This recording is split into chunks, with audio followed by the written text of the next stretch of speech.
अंदर जब आप जाएंगे तो आपको डायरेक्ट इमेजेस नजर आने चाहिए, उसके अंदर कोई दूसरा फोल्डर नहीं होना चाहिए। Done sir, thank you. Sir एक अगर क्वेश्चन फोल्डर है बनाएंगे तो फिर पाथ चेंज करना पड़ेगा। सर जब तक आपका ये लोड हो रहा है, एक क्वेश्चन है। हाँ पूछ लें। सर जब ये हम कन्वोल्यूशन 2D नेटवर्क के अंदर जो है वो बेसिकली क्या करते हैं कि पहले जो है वो एक फिल्टर की लेयर होती है, फिर मैक्स कूलिंग की लेयर होती है, ठीक है सर। अगर मैंने एक मॉडल बनाया है, उसकी जो है वो फाइनल एक्यूरेसी जो वैलिडेशन पे आ रही है वो 75 के क्रॉस आ रही है, ठीक है। तो सर इसकी बेस्ट प्रैक्टिसेस क्या होगी कि मैं इसको जो है वो इसकी एक्यूरेसी को बढ़ाऊं। एक तो ये बुक में जो मेंशन है कि आप डेटा ऑगमेंटेशन करें, कि उसके डेटा से ऑगमेंटेशन के जरिए उस ओवरफिटिंग को कम कर सकते हैं, और दूसरा बताया था कि प्री ट्रेन मॉडल के जरिए कर सकते हैं, ठीक।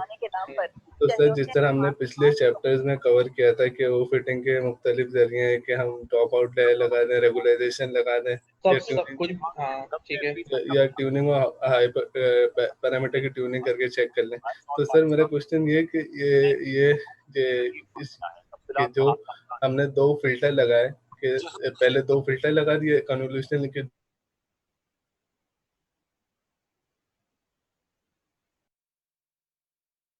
इसको ट्यून करके चेक ही करना पड़ता बार बार। जी हाँ, ट्यून करके चेक ही करना पड़ेगा। वो सारी चीजें जो पढ़ी है हमने वो इम्प्लीमेंट हो सकती हैं, आप किसी न किसी तरह सोच के उसको इम्प्लीमेंट कर सकते हैं, ठीक है।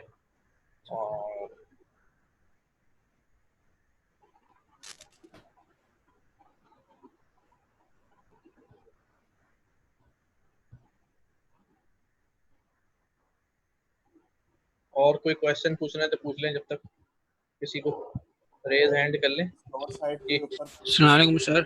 वालेकुम सलाम।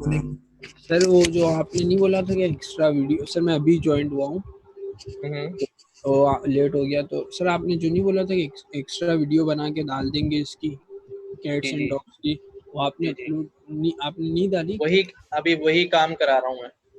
अच्छा, अभी स्टार्ट कर दिया सर? डेटा आपने डाउनलोड कर लिया था? जी अनजिप भी कर लिया है। अनजिप कर लिया? अब एक फोल्डर बना लो जिसका नाम जो है वो होना चाहिए कैगल, ये वाला नाम, कैगल ओरिजिनल डाटा। उस फोल्डर के अंदर ट्रेंड डाटा के अंदर जो आपका डाउनलोड किया हुआ डाटा है उसमें ट्रेंड डाटा आ रहा है। ट्रेंड डाटा के अंदर जो इमेजेस पड़ी हुई हैं उन इमेजेस को उठाओ और कैगल ओरिजिनल डाटा के फोल्डर में डाल दो जहाँ भी ये बनाया है। अच्छा ठीक है, बस ये काम करना भी, इसके बाद से फिर मैं काम करता हूँ। ओके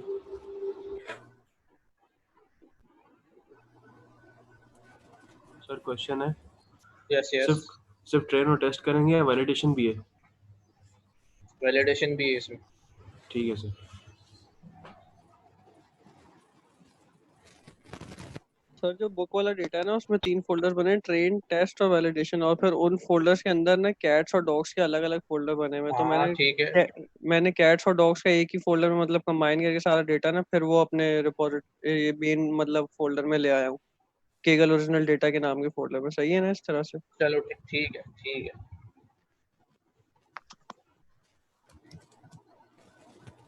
सर ये कैट्स एंड डॉग्स वाली जो है ना, ये 2000 इमेजेस हैं टोटल ट्रेनिंग वाले में। ठीक है, हाँ सर 2000 इमेजेस सही है ना? इसमें 2000 आ रही है। ट्रेनिंग वाले में 2000 है। सही है सर।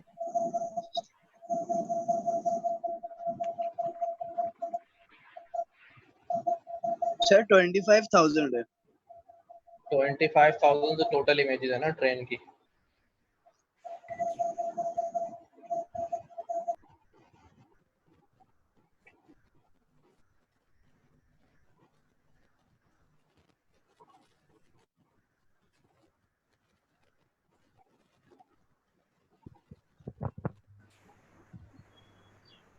सर आपका सिस्टम हैवी हुआ है, बहुत स्लो लोडिंग कर रहा है।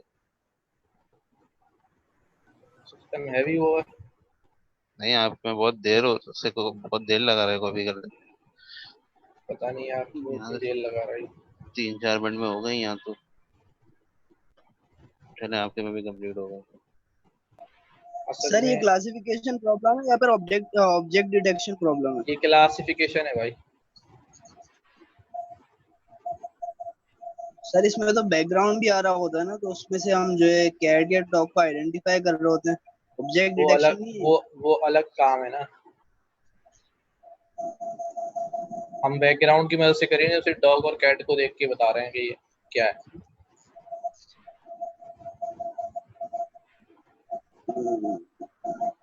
सर जैसे एमनेस्ट की जो इमेजेस वगैरह हैं वो ब्लैक एंड वाइट हैं, तो इसलिए वो क्लासिफिकेशन है। अबे नहीं ना, ब्लैक एंड व्हाइट से क्या होता है यार, क्लासिफाई करना है चाहे कलर इमेज को करो चाहे व्हाइट इमेज को, ब्लैक एंड व्हाइट को करो, उससे क्या होता है। सर उसमें और भी तो जी ऑब्जेक्ट्स आ रहे हैं ना, मतलब किसी ह्यूमन की आ रही है इमेज साथ में, तो इस तरीके से ऑब्जेक्ट डिटेक्शन ही हो रही है सर। लेकिन ज्यादा कंफ्यूजन है ज्यादा सर जो बहुत ज्यादा वैसे। ज्यादा जो फोकस है वो किस पर है। Cat and dog. क्या अच्छा, तो ये सारी तस्वीरें जो है ना, मैं यहाँ कैगल ओरिजिनल डाटा में यहाँ रख रहा हूँ डायरेक्ट फोल्डर में। सर एक क्वेश्चन था। जी जी सर ये आप सोल्यूशन गिटहब रेपो पे अपडेट करते हैं? ये आप जो क्लास सोल्यूशन है इसको गिटहब रेपो पे अपडेट करते हैं अपनी?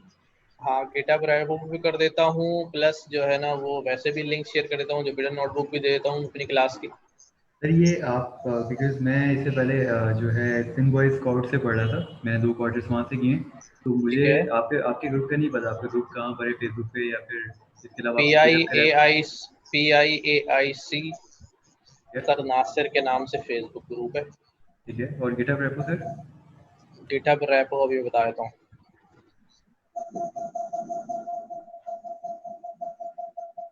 Sir yes.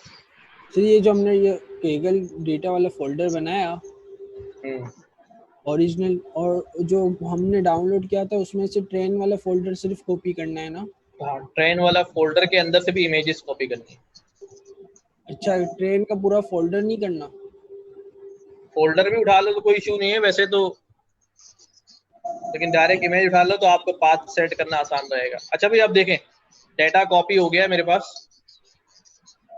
मैं अब बिल्कुल एक नई नोटबुक ले रहा हूँ, आप सब लोग भी साथ साथ जो है ना वो नई नोटबुक लेंगे। ठीक है, इस नई नोटबुक के अंदर जो है ना मैं इसका नाम भी रख देता हूँ।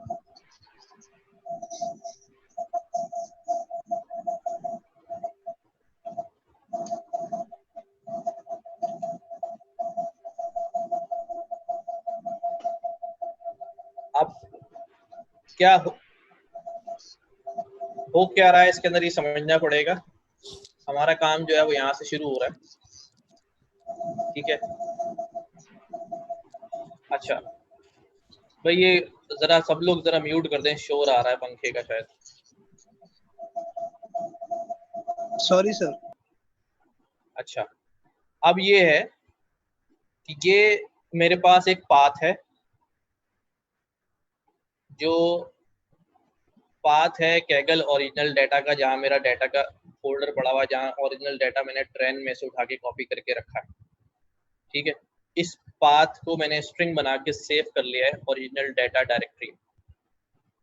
ठीक है, उसके बाद दूसरी लाइन में मैं एक और पाथ दे रहा हूं उसे, इस पाथ के ऊपर। ठीक है, इसको नाम दे रहा हूं कि ये मेरी बेस डायरेक्टरी है, जहां मुझे अपना सारे फोल्डर्स जो ट्रेनिंग और टेस्ट के हैं वो क्रिएट करना है। दोबारा रिपीट कर रहा हूँ, ये ओरिजिनल डाटा का पाथ है, जहां ओरिजिनल डाटा रखा हुआ है अभी हमने कॉपी करके या डाउनलोड करके व्हाटएवर, और ये वो है जहां मैं अपने फोल्डर्स क्रिएट करूंगा। ठीक है, अब मैं ये करने जा रहा हूँ कि ये अभी सिर्फ ये 2 लाइंस कॉपी कर रहा हूँ, कंट्रोल सी करके मैं यहाँ आ जाता हूँ अपनी नोटबुक में, और मैंने यहाँ रख दिया। सर कुछ अच्छा पूछना है? जी जी, सर ये जो आपने बेस फोल्डर बताया इस वक्त इसमें कुछ भी नहीं होगा ना, ये आप बना रहे हैं? अभी अभी सिर्फ सुनो, जब ये मेरी बात खत्म हो जाए ना उसके बाद आप उसके बाद सारे सवाल रेज करिएगा तो आराम से समझ में भी आ जाएगा। अच्छा, अब ये ओरिजिनल डाटा सेट, मेरा ओरिजिनल डाटा सेट जो है वो डेस्कटॉप पे पड़ा हुआ है फोल्डर ये वाला कैगल ओरिजिनल डाटा। ठीक है, इसके अंदर मैंने डायरेक्ट कॉपी किया हुआ है। समझ में आ रही बात? अब ये इसका जो पाथ है वो ये है, मैं इसको कॉपी कर लेता हूँ। कॉपी करने के बाद मैंने ये पाथ जो है तो यहाँ पर फिट कर देना है। सारे बैक स्लैशेस जो हैं वो फॉरवर्ड स्लैशेस में आप कन्वर्ट कर दीजिएगा।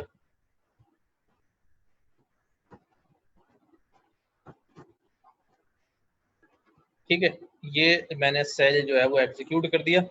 ये मेरा original data set underscore directory एक वेरिएबल है जिसके अंदर मेरे ओरिजिनल डाटा सेट का पाथ जो है वो मौजूद है। ठीक है, अब मैं क्या काम करने जा रहा हूँ, अब मैं अपनी वर्किंग डायरेक्टरी क्रिएट करने जा रहा हूँ जहाँ मेरे सारे फोल्डर्स वगैरह होंगे। ये मैं कह रहा हूँ कि मेरी वर्किंग डायरेक्टरी जो है वो उसका पाथ जो है होना चाहिए। फॉर एग्जांपल मैं अपनी ड्राइव के किसी जगह पे जाके यहाँ का पाथ ले लेता हूँ। F मैंने ले लिया। अभी इस F वाले पाथ पे जो है मैं अपनी बेस डायरेक्टरी बना लेता हूँ। सब लोग साथ बनाते रहिएगा।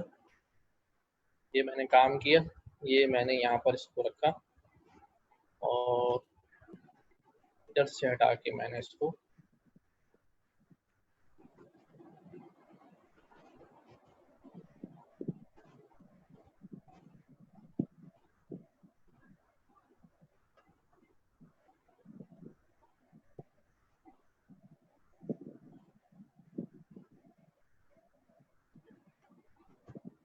मैंने कहा अभी F ड्राइव के अंदर जो है ना ये काम कर दो।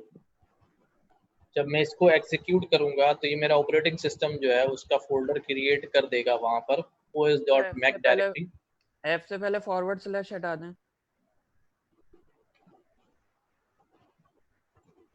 अच्छा, ये मैंने एग्जीक्यूट किया, एक्सेस डिनाइड आ रहा है। सर फोल्डर का नाम तो लिख दें।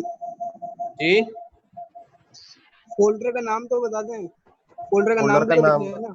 नहीं सुन ले, पहले सुन ले। एक मैं एक बात दे रहा हूँ यहाँ पर, वर्किंग डायरेक्टरी। ठीक है, अब ये क्या करेगा वहां पर, अब ये असल में डायरेक्ट ड्राइव की हार्ड ड्राइव पे फोल्डर नहीं बना के देता ना ये कमांड लाइन से। तो मैंने यहाँ पर क्या किया, अब मैं यहाँ जाके चेक करता हूँ ये वर्किंग डायरेक्टरी के अंदर जो है मेरे पास ये फोल्डर, रिफ्रेश करूँ,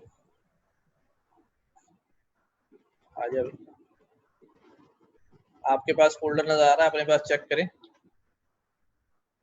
यस सर, मेरे पास बन गया। बेस डायरेक्टरी का? यस सर, बन गया। यस सर, मेरे पास बन गया। ठीक है ठीक है ठीक है, मैं अपनी बेस डायरेक्टरी जो है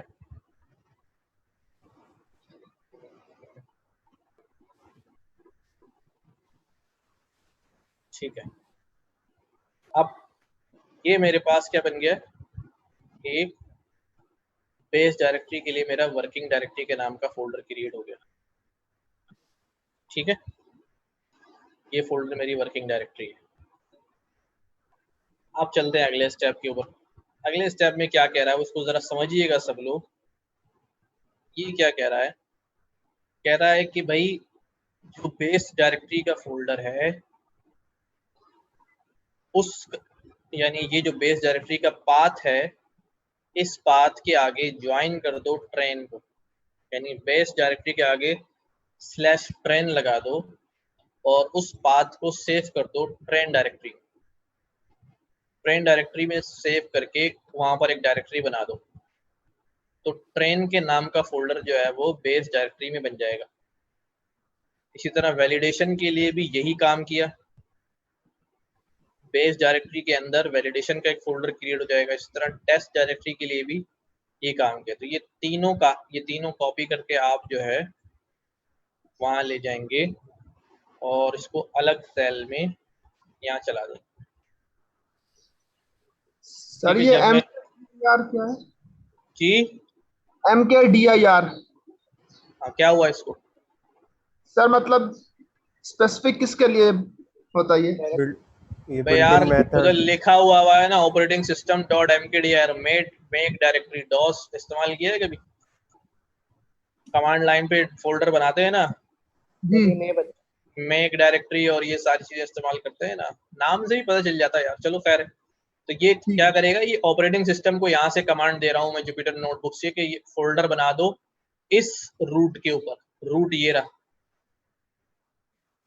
ठीक है। तो 3 फोल्डर जो है वो उसने यहाँ पर इस फोल्डर के अंदर बनेंगे मेरी बेस डायरेक्टरी में। बेस डायरेक्टरी फोल्डर मेरा कौन सा है, वर्किंग डायरेक्टरी का फोल्डर है। जब मैं इसको एग्जीक्यूट करूंगा, ये एग्जीक्यूशन हो गई। अब मैं अपनी बेस डायरेक्टरी में जाके चेक करता हूँ, देखें मेरी वर्किंग डायरेक्टरी के अंदर 3 फोल्डर जो है वो क्रिएट हो गए। टेस्ट का इसमें भी कुछ नहीं पड़ा हुआ अभी, ट्रेन भी एम्प्टी है और वैलिडेशन भी एम्प्टी। यहाँ तक बात समझ आ गई। अब अगले स्टेप में क्या कहा जा रहा है, इसको पिलू दे दो ना, पिलू लेकर।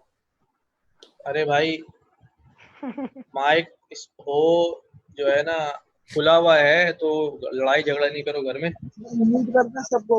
सर वो बच्ची आ रही थी, बैकग्राउंड में बहुत ज्यादा आवाजें आ रही है। अच्छा मैं म्यूट कर देता हूँ, ये पंखा तो मुझे बहुत तंग कर रहा है यार।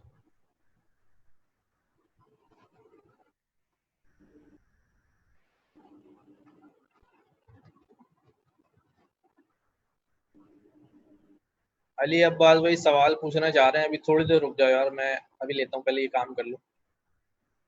अच्छा जी, अभी हमारे पास क्या हुआ सीन कि हमने बेस डायरेक्टरी के अंदर ये 3 फोल्डर्स क्रिएट कर लिए। अब हम क्या कर रहे हैं, ट्रेन डायरेक्टरी के अंदर जा रहे हैं। ट्रेन डायरेक्टरी मेरी ये वाली है जो पाथ सेव कराया हुआ है मैंने, ये वाला पाथ जो है वो ट्रेन डायरेक्टरी है। तो मैं ट्रेन डायरेक्टरी के अंदर कह रहा हूँ कि कैट नाम का फोल्डर बना दो, यानी ये पाथ सेव करा दो ट्रेन। अब मैंने कहा ओएस मेड डायरेक्टरी, इस पाथ के ऊपर फोल्डर बना दो। तो ट्रेन डायरेक्टरी के अंदर कैट और डॉग दोनों फोल्डर बनेंगे। मैं पहले ये 2 लाइनें कॉपी करता हूँ, ये 2 लाइन्स कॉपी करता हूँ मैं। सर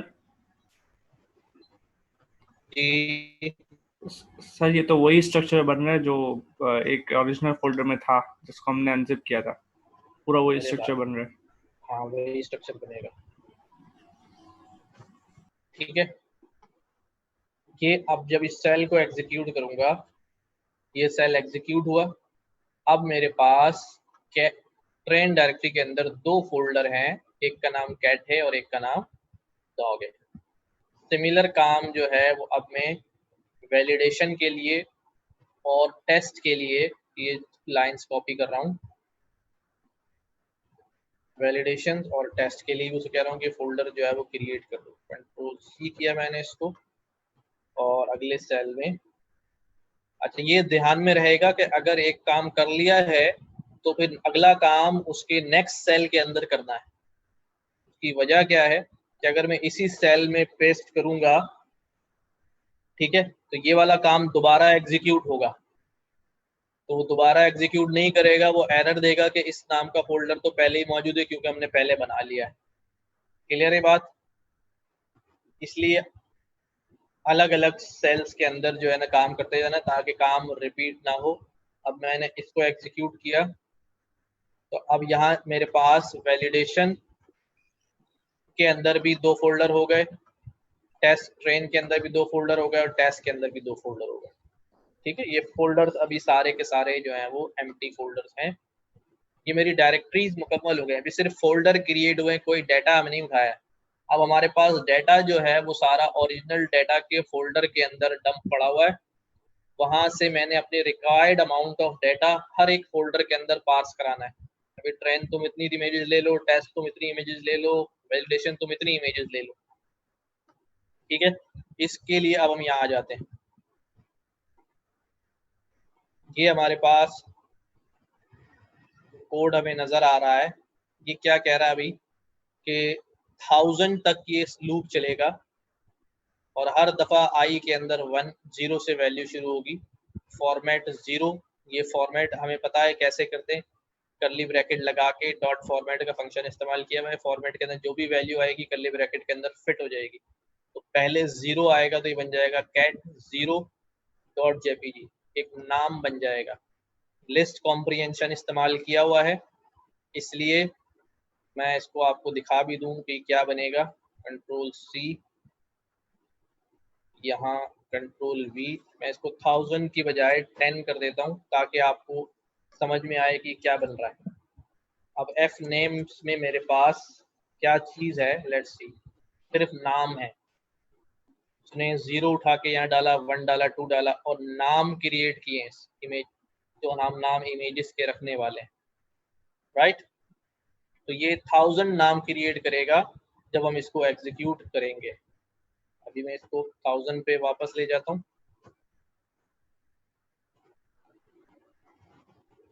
1000 नेम्स जो हैं वो एफ नेम की लिस्ट के अंदर आ गए, यानी 0 से लेके 9999 1000 है, एक कम होगा इंडेक्स 0 की वजह से। अब हम क्या कह रहे हैं कि उस एफ नेम की लिस्ट में से कैट का जो पहला नाम है, यानी कैट 0 होगा डेफिनेटली, वो एफ नेम के अंदर उठा लेगा वो, ठीक है। अब हम दो पाथ क्रिएट कर रहे हैं, एक सोर्स का और एक डेस्टिनेशन का। सोर्स हमने बताया कि क्या है, original data set directory. Original data set directory आपको याद होगा हमने कहाँ पाथ सेव किया था, अपनी कैगल ओरिजिनल डेटा जहाँ हमारा पड़ा है उसका नाम क्या है, ओरिजिनल डेटा सेट डायरेक्टरी। तो हमने उसको सोर्स बता दी कि इस पाथ पे चले जाओ, ये हमारा सोर्स फोल्डर है जहाँ आपके पास डेटा रखा हुआ है। सोर्स फोल्डर के अंदर ज्वाइन करो एफ नेम। एफ नेम में कैट 0 आया हुआ है, यहाँ से उठ के ये पूरा पाथ क्रिएट हो गया ओरिजिनल डेटा सेट डायरेक्टरी, उसके आगे एफ नेम लग जाएगा, यानी कैगल का जो ओरिजिनल डेटा सेट डायरेक्टरी है वहां से एफ नेम उठा लो। एफ नेम का मतलब क्या है, कैट 0, वहाँ कैट 0 पड़ा हुआ है, जाके देख लो वर्किंग डायरेक्टरी में, डेस्कटॉप पे बनाइए, ये कैट 0 मुझे नजर आ रहा है। इसके cat 1, cat 2, cat 3, cat 4 and so on, ये 999 तक ये लूप जो है वो चलेगा, सारी इमेजेस नहीं उठाएगा, जितनी हमने लूप चलाया है उतनी इमेजेस उठाएगा।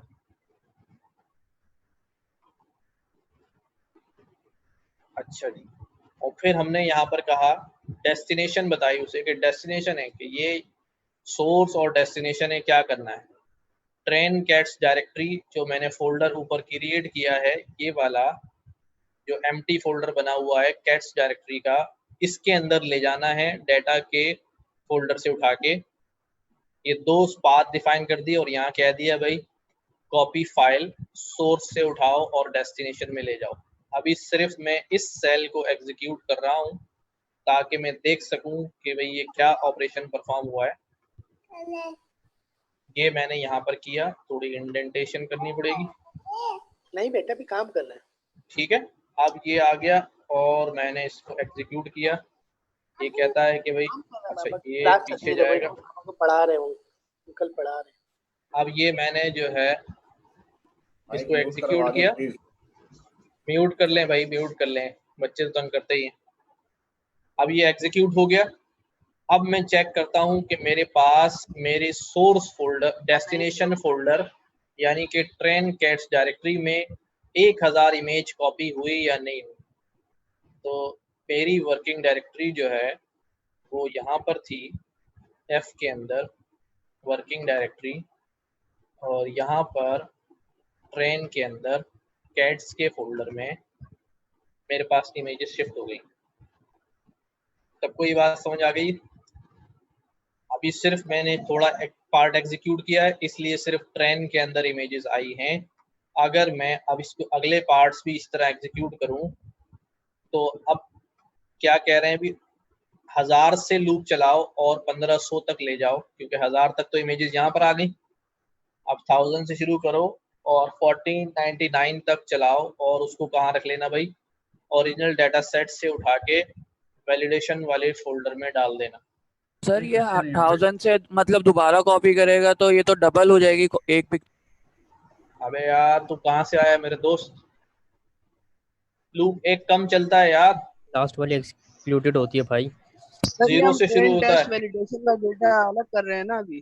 जी जी जी जी भाई, भाई 1000 नहीं सर चलता ना यार, 10 टाइम चलाता हूँ तो 9 चलता है ना। अब ऐसी बातें नहीं करो तुम लोग यार, दिल दुखाने वाली। एक क्वेश्चन है अब ये मेरा। 1000 से आगे जो है ना कॉपी करेगा, 1000 से शुरू करेगा, और सर ये बेस वाला फोल्डर से बता 99, दें दोबारा। ये वाला जो है वो 0 से शुरू करेगा 999 तक। 1000 दफा लूप चलेगा तो 0 से शुरू होगा तो 990 तक, फिर ये 500 दफा चलेगा तो ये शुरू करेगा 1000 से लेके 1499 तक। ठीक है, अब इसको एग्जीक्यूट कराता हूँ तो ये उस फोल्डर में जाके इमेजेस क्रिएट कर देगा। मैं तीसरा भी एग्जीक्यूट कर रहा हूँ।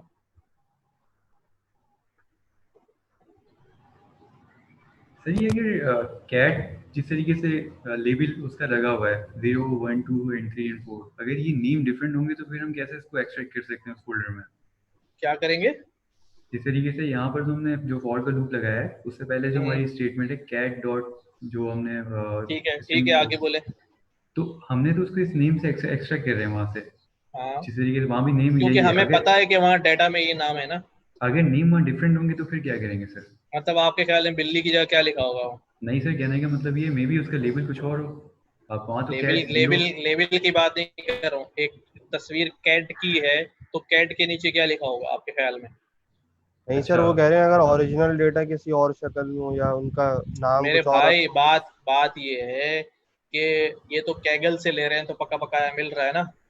अगर अपना आप करना खुद डाटा कलेक्ट करेंगे तो फिर आपको ये सारी चीजें खुद चेक करनी पड़ेंगी, डाटा सारा मैनेज करना पड़ेगा। मतलब सर ये लेबल्स हम खुद देते हैं फिर? अगर मैं वही कह रहा हूँ कि अगर हम खुद डाटा एक्सट्रैक्ट नहीं, करें ये तो लेबल नहीं है फिलहाल, ये एक तस्वीर का नाम है। मिनट पहले उसको बोलने दो यार, बोलने दो। तो ये जो नेम हम दे रहे हैं, जो लेबल मेरे जो मैंने जो सोचा है मे बी ये लेबल्स ना हो, तो कह रहा है कि जो ये है ये हम खुद लेबल नहीं है, ये लेबल नहीं है, ये सिर्फ मुझे पता है जब मैंने डाटा को फोल्डर को खोल के देखा कि वहाँ सारी इमेजेस के नाम कैट 0 से लेके ऑनवर्ड चल रहा है। ठीक है, कैट 0, कैट 1, कैट 2। तो मैंने जो है ना खुद लॉजिक सोची कि यार मुझे डाटा वहां से क्या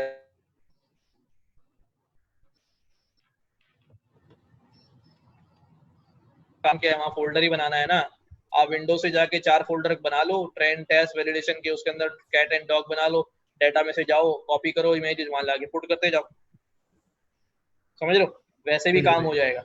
लेकिन ये काम कर रहा है कि वो सिस्टम के थ्रू सिखा रहा है, तो चलो ठीक है यार, मैनुअल नहीं करना पड़ेगा, ये काम आप मशीन के थ्रू कर रहे हैं तो मशीन के थ्रू ही हो जाए। वरना आप अपनी डायरेक्टरी में जाके वर्किंग डायरेक्टरी से अपनी ये जो फोल्डर, ये सारा प्रोसीजर हमने किया है, इसको आप मैनुअली भी जाके फोल्डर क्रिएट कर लें, राइट क्लिक करके फोल्डर क्रिएट करें, नाम रखें, उसके अंदर दूसरे फोल्डर से डाटा 1000 इमेजेस कॉपी करें, 0 से 99 वहां लाके पेस्ट कर दें, तैयार हो जाएगा डाटा सेट, आपके फोल्डर रेडी हो जाएंगे, कोई इशू नहीं। ठीक है सर। ठीक है, अच्छा जी, ये हो गया। अब आगे चलते हैं।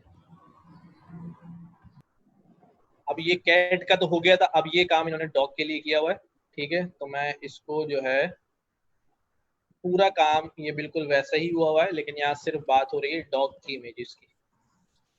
सर ये शटल लाइब्रेरी क्या करती है? अब ये सर्च कर लेना यार, क्या हो गया। फोल्डर रिव्यू कर दें बेस फोल्डर वाला।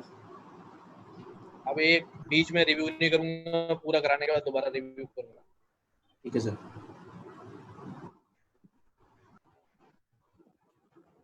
अब ये मैंने डॉग के लिए सारा काम इकट्ठा रख दिया, तो एग्जीक्यूट करा देते हैं। हमारा सारा डाटा वहां से निकल के अपने अपने रेलेवेंट फोल्डर के अंदर चला जाएगा।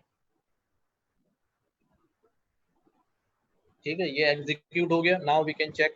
तो मैं यहाँ आ जाऊँ अपनी वर्किंग डायरेक्टरी में, ट्रेन के अंदर आई हैव 2 फोल्डर्स, कैट के अंदर कैट का डाटा, डॉग्स के अंदर डॉग का डाटा। सिमिलरली वैलिडेशन के अंदर और टेस्ट के अंदर डाटा अपनी अपनी जगहों पर जो है वो पहुंच चुका है। ये सारा काम जो मैं कह रहा हूँ, अभी हम सिस्टम को एक्सेस करके कर रहे हैं जुपिटर नोटबुक से। ये सारा काम अब यहाँ खुद भी कर सकते हैं कि वर्किंग डायरेक्टरी में नया फोल्डर बनाए, टेस्ट, ट्रेन, डेट के नाम के, वहां से जाएं, इमेजेस कॉपी करें, लाके पेस्ट कर दें, no issue.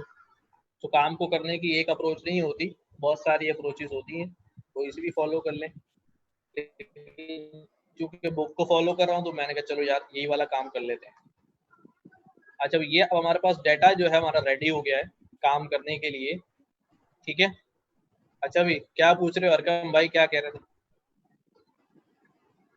Sir base folder जो है ना ये क्रिएट नहीं हो रहा उसमें, जो है ना ये वाली जो ये सेकंड वाला जो है ना, नहीं ये वाली देखो ये उसके पाथ का नाम है, वेरिएबल का नाम है। और यहाँ मैं कह रहा हूँ कि इस वेरिएबल का नाम, इस पाथ पे जाके फोल्डर क्रिएट करो। फोल्डर जो क्रिएट होगा ना वो उस नाम का होगा जो आखिर में लिखा हुआ है, ठीक है। जिस तरह मैंने ये नाम देना है फोल्डर का, जिस तरह मैंने यहाँ पर क्या किया है, अपनी बेस डायरेक्टरी में मैंने लिखा है कि F में जाके वर्किंग डायरेक्टरी के नाम का फोल्डर बनाओ जो मेरी बेस डायरेक्टरी होगी। तो उसने F में क्या क्रिएट किया है, वर्किंग डायरेक्टरी। अगर आपको बेस डायरेक्टरी का नाम कहीं चाहिए तो उसका नाम बेस डायरेक्टरी रख दो, आगे स्लैश लगा हुआ। सब लोग यहाँ तक पहुंच गए, डाटा कॉपी हो गया। Sir base directory, sir working directory का फोल्डर मैंने खुद ही बना लिया था। उसके बाद वो मेरे को जब मैं इस दूसरा वाला बेस डायरेक्टरी वाला है तो यानी मुझे कोड रन करने की जरूरत नहीं है ओएस बेस डायरेक्टरी। नहीं कोड रन करने की जरूरत नहीं है फिर, वरना वहां से डिलीट करके रन कर दे यार। ठीक, परेशानी की क्या बात है।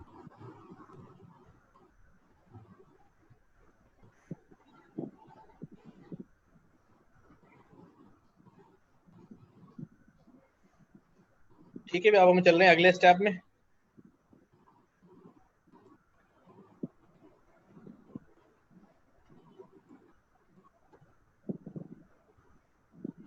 सर एक सवाल है। जी जी जी। ये हमने जो है ये डाटा जो हमने कॉपी किया वहाँ पर, यहाँ से जुपिटर नोटबुक में जो आपने कमांड किया जी, इसमें आपने जो है ये ट्रेन डाटा में 1 से लेके 1000 तक जो है ये ट्रेंड वो आ गई जो हमारा मेन ट्रेन का फोल्डर था उसके अंदर 12,500 इमेजेस थी। उसमें से मैंने कहा कि यार उसी फोल्डर पे काम करते हैं, तो बहुत सारी तस्वीरें उन्हीं में से बांट लेते हैं। उनमें से 1000 इमेजेस जो हैं वो उठा ली हमने ट्रेनिंग के लिए, फिर 1000 से 500 इमेजेस उठा ली हमने टेस्टिंग के लिए, फिर 1500 से 2000 जो 500 इमेजेस है वो हमने वैलिडेशन के लिए उठा ली। ठीक, यानी कि नेक्स्ट 500 जो है वो मतलब हर उसके फोल्डर के लिए उठाएंगे। कोई सेम मतलब नहीं आएंगे जैसे नहीं सेम नहीं आएंगे। लूप पे गौर करो, लूप कहाँ से चल रहा है, इसीलिए इमेज का नाम बन रहा है। ठीक है, थैंक यू। सेम नहीं आ रही है, यही तो लॉजिक है इसमें। अच्छा भाई, तो फोल्डर हमारे पास क्रिएट हो चुकने के बाद मैं अपनी ये वाली जो लाइंस हैं इनको एग्जीक्यूट कर सकता हूँ। तो मेरे पास स्टेटस आ जाएगा कि हमारी जो स्टेटस है वो क्या चल रहा है। ये वाली लाइंस हैं, जब इनको एग्जीक्यूट करता हूँ तो मुझे नजर आ रहा है, कह रहा है सर ये स्प्लिट करने से पहले हमें शफल नहीं करना चाहिए था? स्प्लिट करने से पहले ट्रेन, टेस्ट और वैलिडेशन को स्प्लिट करने से पहले, क्योंकि ट्रेन के फोल्डर में पहले कैट्स की इमेजेस हैं, फिर उसके बाद जो है ना डॉग्स की इमेजेस आ रही है। भाई थोड़ी सी अकल का इस्तेमाल करो। हमने फोल्डर्स के नाम बिल्कुल सेपरेट बनाए। जो कैट का फोल्डर है वो कैट के लिए है, जो डॉग का फोल्डर है वो डॉग के लिए है। तो शफल करूंगा तो क्या असर होगा? कुत्ते बिल्ली हो जाएंगे, बिल्लियां कुत्ते हो जाएंगी। ठीक है, अगर हमारे पास डाटा किसी रैंडमली फोल्डर में पड़ा होता तो फिर हम शफल कर लेते, वो अलग अप्रोच होगी। मैं कह रहा हूँ ना, हर जगह जो है अगर किसी को फॉलो कर रहे हो, किसी चीज को कहीं से देख के काम करो, तो हर एक की अपनी अप्रोच, हर जगह एक चीज नहीं घुसेगी ना। अच्छा, इसने मुझे बता दिया कि भाई मेरे पास जो है वो टोटल कैट इमेजेस 1000 हैं, ट्रेनिंग की, डॉग की भी 1000 इमेजेस हैं, वैलिडेशन की 500 इमेजेस हैं और टेस्ट की जो है 500 इमेजेस हैं। अपने पास भी चलाते जाएं। फिर अब यहाँ मॉडल बना हुआ है, मॉडल कॉपी किया हुआ है बुक का, कोई चीज चेंज नहीं करी है। इन सारी चीजों के बारे में अब आपको मालूम है अच्छी तरह से कि 3x3 का कर्नल है, 32 आउटपुट निकलेंगे, इमेज का साइज 150 बाय 150 है, कलर इमेज है तो 3x3 चैनल की है, राइट। मैक्स पूलिंग क्या करती है आप सबको मालूम है। तो पेयर ऑफ लेयर्स इस्तेमाल किया है, convolution max pooling, convolution max pooling, convolution max pooling, convolution max pooling.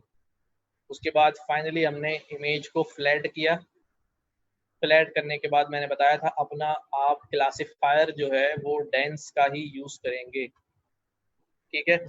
अच्छा सर, इसमें इनपुट शेप जो है हर तस्वीर की शेप डिफरेंट है, यहाँ पर 150 बाय 150 लिया है।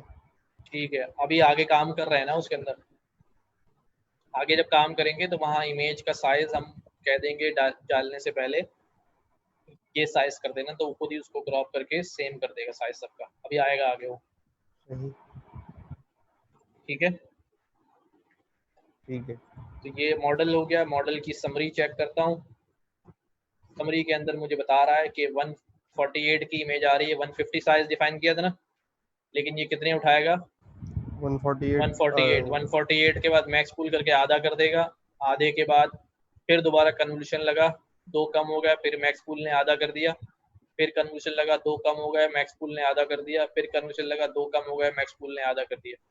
इसके बाद हमने डेंस लेयर लगाई तो वेक्टर बन गया, एक वेक्टर फ्लैट कर लिया, फ्लैट के बाद डेंस लेयर 512 की, और उसके बाद एक आउटपुट कि ये इमेज क्या है। टोटल इस प्रोसीजर में तकरीबन 34 लाख पैरामीटर जो है वो जनरेट हो रहे हैं। उसके बाद हमने क्या किया, कंपाइल किया इसको। कंपाइल करने के बाद यहाँ पर एक नया कॉन्सेप्ट यूज हो रहा है,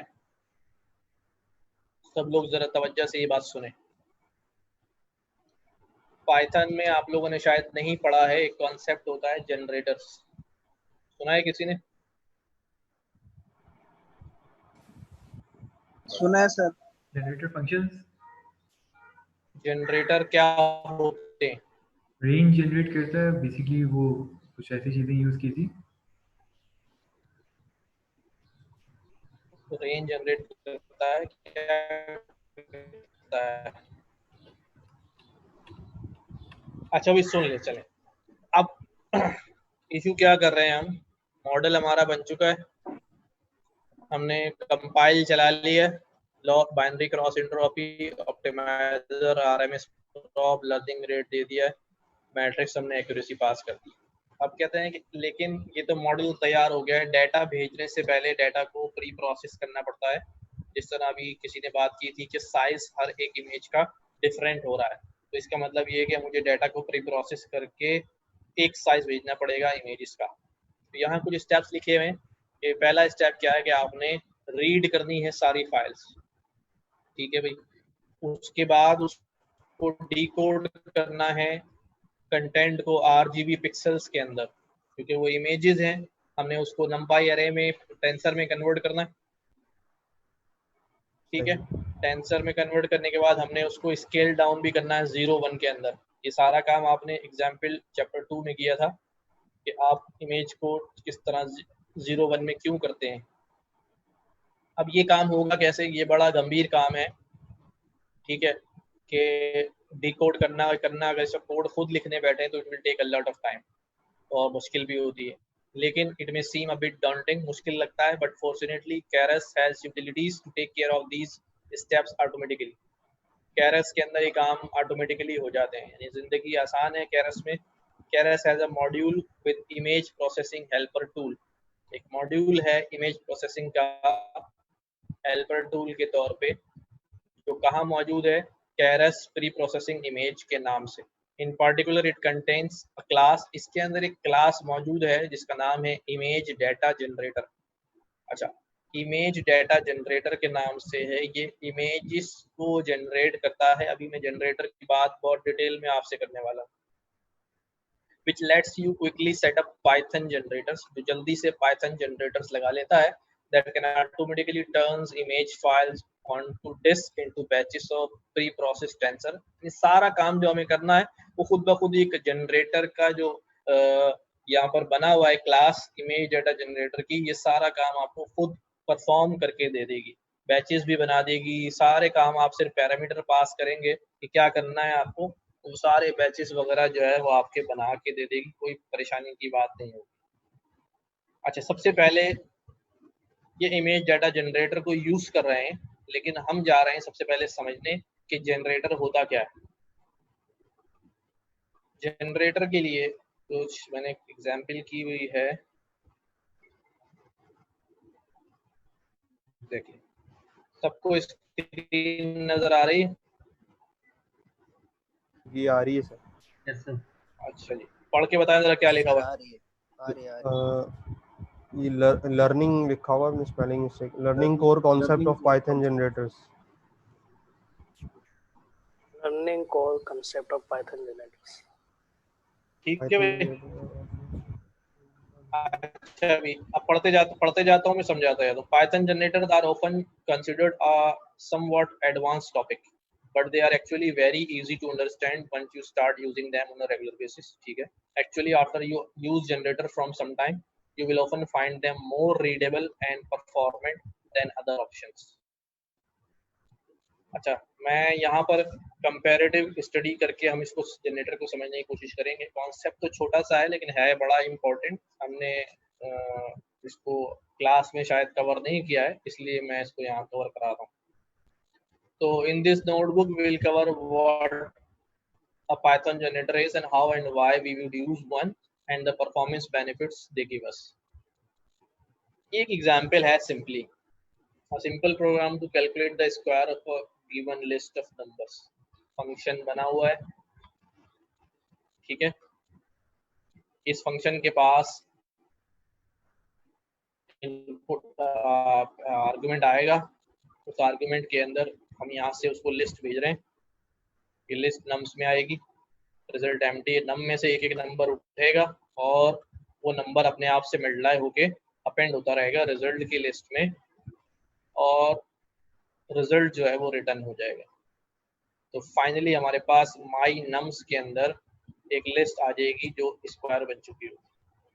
किसी को अगर इस कोड में कंफ्यूजन है वो बात कर सकता है।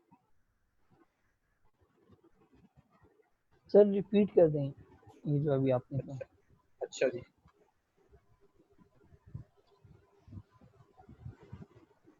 ये तो पाइथन का सिंपल कोड है यार। सच में स्क्वायर जनरेट क्यों कर रहे हैं? ऐसे ही एक कोड लिखा है यार, आप क्यूब जनरेट कर लो। चलो ये लो, समझाने के लिए सिर्फ किया है कि किस तरह से जो है ना वो काम हो रहा है। कर्नल कनेक्ट नहीं हो रहा है, मैं जरा कनेक्ट करवाता हूँ उसको।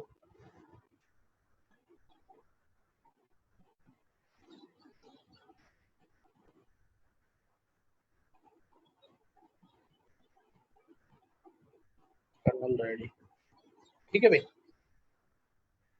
अच्छा, अब यहाँ समझने की बात ये है कि ये जो अपेंड, सबसे पहली जो बात है वो ये कि इस सारे काम के अंदर स्टेप्स बहुत सारे हैं। सब लोग तवज्जो से ये बात सुनिएगा और इसको नोट भी कर लीजिएगा, लिखते भी जाइएगा। वैसे ये नोटबुक में शेयर करा दूंगा, इसके अंदर सारी बातें मैंने लिखी हुई है। इसके अंदर क्या हो रहा है कि एक तो स्टेप बहुत ज्यादा हो रहे हैं कि नंबर्स आ रहे हैं, रिजल्ट एम्प्टी लिस्ट बनी, फिर फॉर लूप लगा, फिर अपेंड हुआ, रिजल्ट में गया, उसके बाद रिटर्न रिजल्ट हुआ, और उसके बाद यहाँ पर जो है ना ये रिटर्न जो आया वो माई नम में सेव हो गया। अच्छा, सबसे इम्पोर्टेंट बात जो है वो स्टेप्स तो हैं ही है इम्पोर्टेंट, कि यहाँ पर कोडिंग स्टेप्स ज़्यादा हैं, एज वेल एज यहाँ पर जो माई नम्स के अंदर डाटा सेव हो रहा है वो कितनी वैल्यूज हो रही हैं, 1 2 3 4 5 6 वैल्यूज माई नम्स के अंदर स्टोर हो रही हैं, राइट। अच्छा, कोई एक जवाब देते रहा अगर, जब मैं पूछूं ताकि मुझे पता चलता रहा कि आवाज जा रही है सही। Yes sir.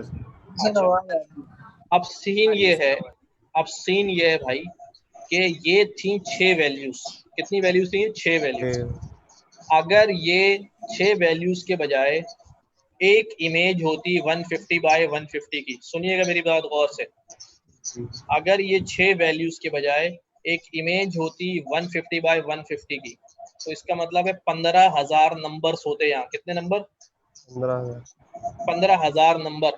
और ये 15,000 नंबर जो है माई नम्स के वेरिएबल में सेव हो जाते, ठीक है। अच्छा, अब माई नम जो है वो कितनी मेमोरी ले लेता?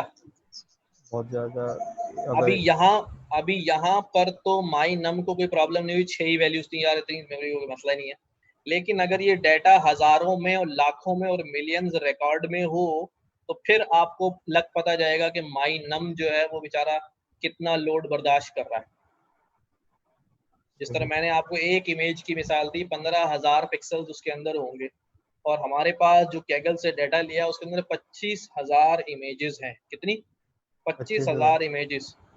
15,000 और 25,000 मल्टीप्लाई करें तो मुझे लगता है कि आपका सिस्टम पूरा खप जाएगा, उसमें से धुआं निकलने लगेगा और ये सारे मसले हो जाएंगे। क्योंकि छोटा डाटा होता है प्रैक्टिस के लिए तो हमारे पास कोई इशू नहीं होता, हम लिस्ट के थ्रू इसके थ्रू काम करा लेते हैं। तो ये नम जो है ये बहुत हैवी वेरिएबल हो जाएगा। क्यों हैवी वेरिएबल हो जाएगा? क्योंकि सारा डाटा प्रोसेस होने के बाद जितना भी डाटा है वो एक वेरिएबल के अंदर आके गिर रहा है। ये बात समझ आ गई सबके?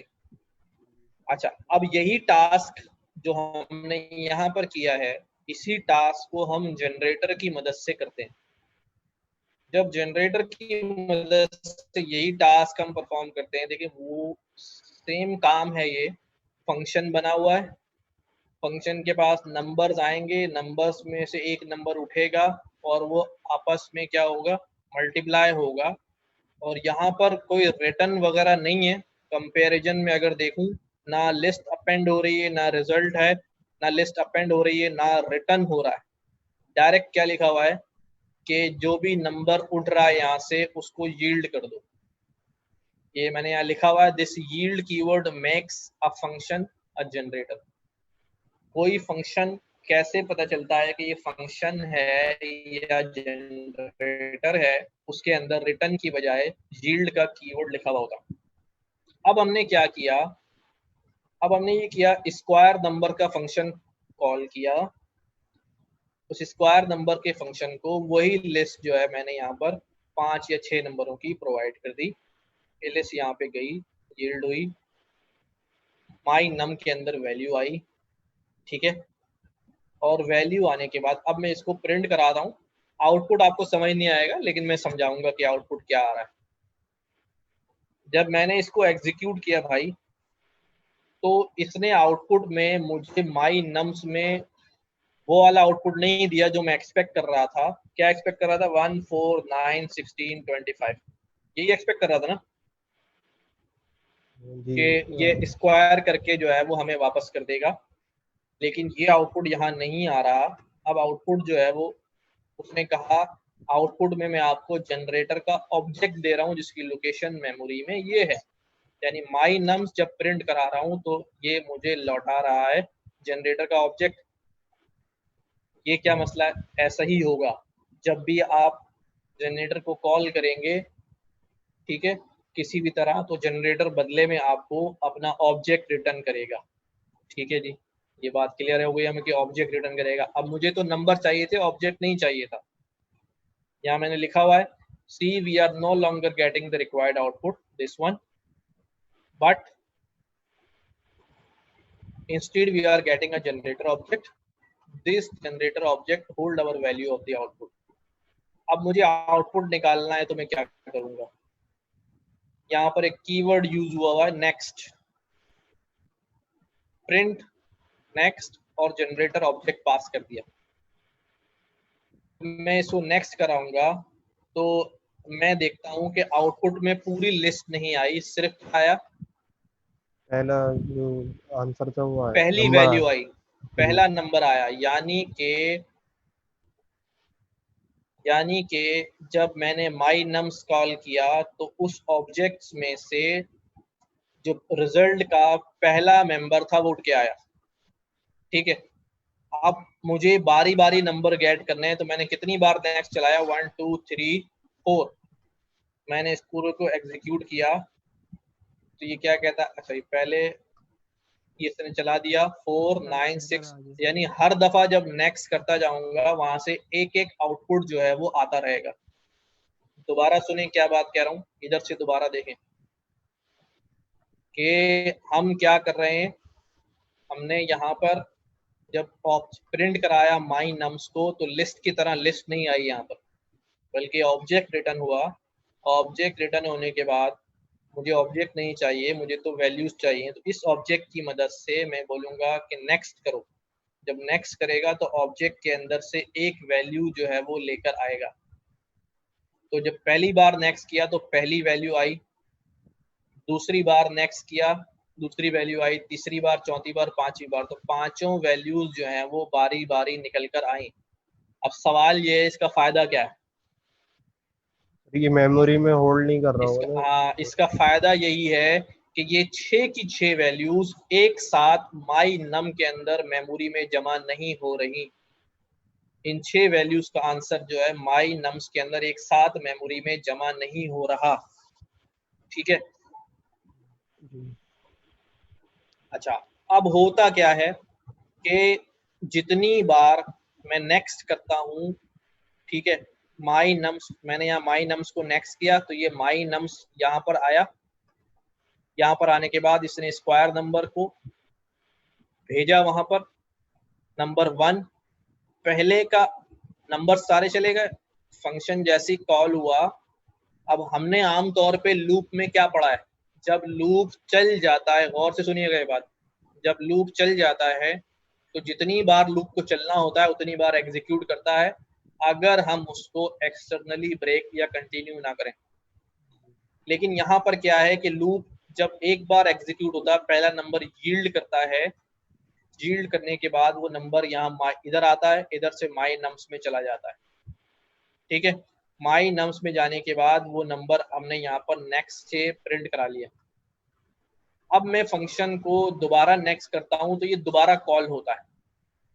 गौर से सुनिएगा, बड़ी इंपॉर्टेंट बात है ये की है इसकी, दोबारा कॉल होता है। आम तौर पे फॉर लूप जब दोबारा कॉल होता है तो दोबारा वहीं से शुरू होता है जहां 0 से शुरू होता है, ऐसे ही होता है जी। लेकिन यील्ड के केस में, एक मिनट सुन ले पहले सुन ले। लेकिन यील्ड के केस में जब लूप अगली बार कॉल होता है तो ये वहीं से शुरू होता है जहां से खत्म हुआ होता है। यानी अगर 5 टाइम्स लूप चल चुका है, यानी 5 तक गिनती प्रिंट हो गई है और मैं बाहर आ गया हूं और दोबारा जब कॉल करूंगा तो दोबारा 1 से गिनती शुरू नहीं होगी, जनरेटर की वजह से ये गिनती अब 6 से शुरू होगी।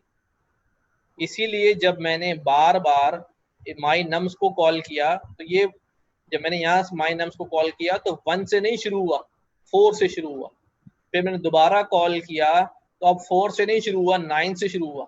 आमतौर पे लूप दोबारा बैक कर जाता है, वहीं से शुरू होता है जहां से स्टार्ट हुआ था। लेकिन इस केस में लूप आगे की तरफ चलता है यील्ड की वजह से, जहां ड्रॉप होता है, जहां ब्रेक हुआ होता है लूप, वहीं से शुरू करता है जनरेटर में। ये की कॉन्सेप्ट है जनरेटर्स का कि लूप जहां से शुरू छोड़ा था, अगली बार जब कहीं से भी कॉल करेंगे, कोड में कहीं से भी जनरेटर कॉल करेंगे तो जनरेटर वहीं से शुरू होगा जहां पर, जैसे अगर एक जनरेटर बना हुआ, एक स्टूडेंट ने उसको कॉल किया, अपन कोई काम कराया, अब दूसरा स्टूडेंट जब उसको काम का कहेगा तो वो उस काम के आगे से काम करेगा जहां तक उसने काम पिछले स्टूडेंट के लिए कर लिया था, उसके आगे से काम शुरू करेगा।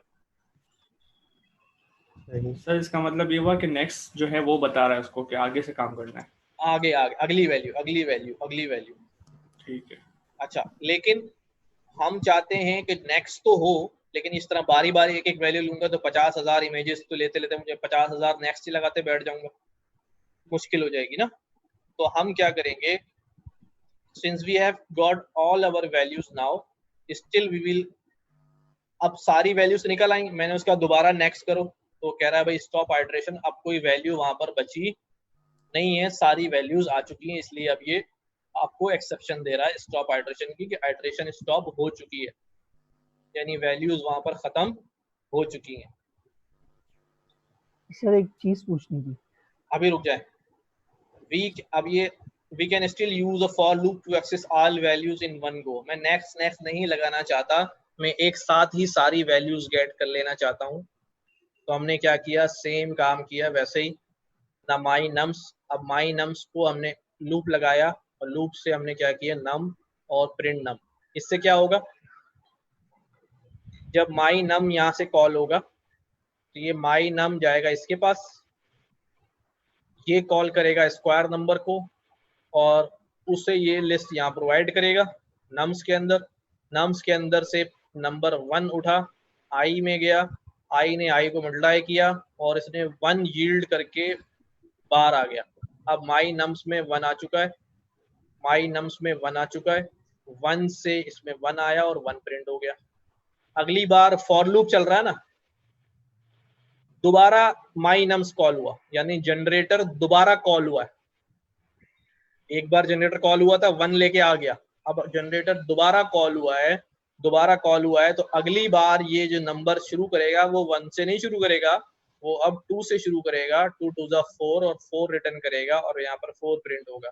तीसरी बार दोबारा माई नम्स कॉल हुआ और तीसरी बार जनरेटर कॉल हुआ, यानी स्क्वायर नंबर से। तीसरी बार में 1 और 4 दोनों से आगे बढ़ चुका है, वो ऑटोमेटिकली आगे शिफ्ट करेगा 9 पर, 16 पर एंड 25 पर, सो ऑन। तो इस तरह हमने एक साथ जो है वो सारी वैल्यूज को लूप थ्रू भी कर लिया। और हमें इसमें जो सबसे मेन एडवांटेज हासिल रहा वो ये रहा कि नम के अंदर एक वक्त में एक ही वैल्यू आ रही थी। नम के ऊपर लोड नहीं पड़ा मेमोरी का कि उसके ऊपर 1000 वैल्यूज या 10 लाख वैल्यूज जो एक साथ आ गई, अब उसमें से लूप थ्रू कर रहा हूँ। नहीं, नम के अंदर एक वैल्यू आ रही है, उसी को लूप कर रहा हूँ। तो नम जो है वो हमेशा हल्का फुल्का रहेगा, इसके ऊपर लोड नहीं पड़ेगा। ये जनरेटर का एक जो है वो की कॉन्सेप्ट है, जिससे जो है मेमोरी एफिशिएंट हो जाता है।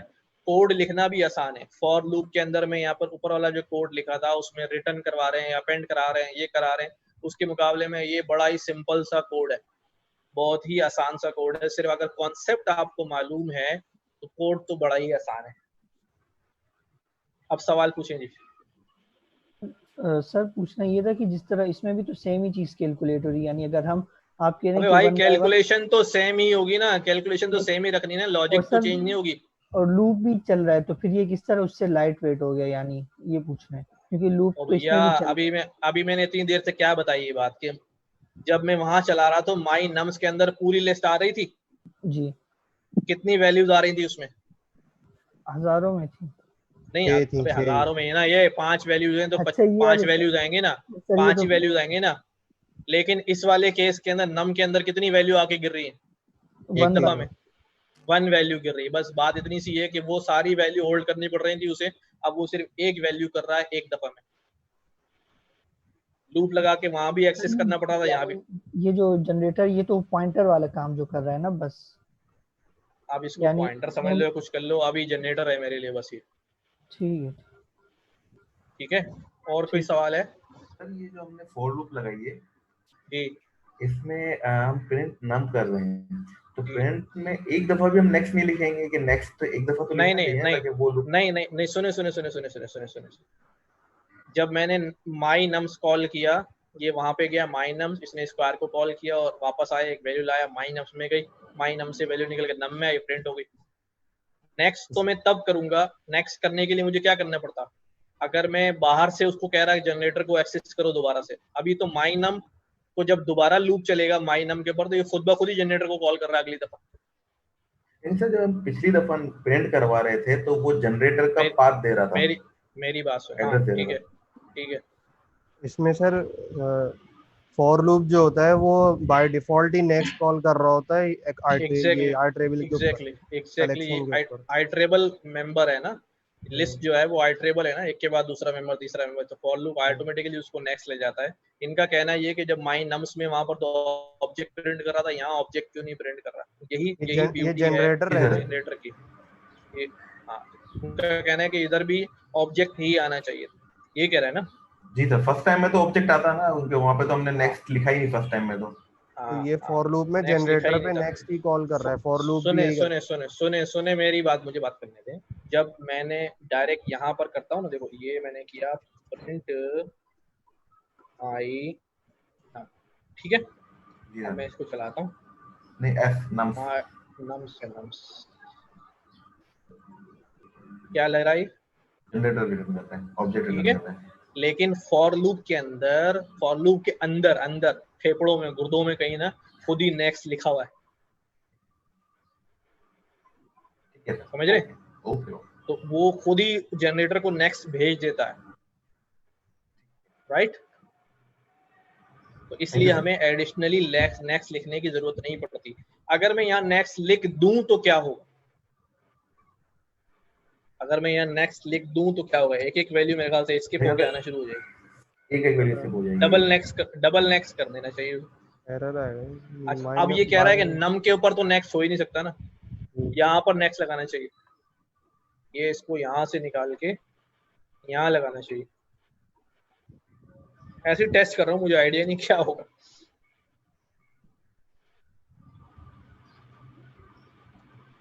नहीं भाई नहीं लगेगा,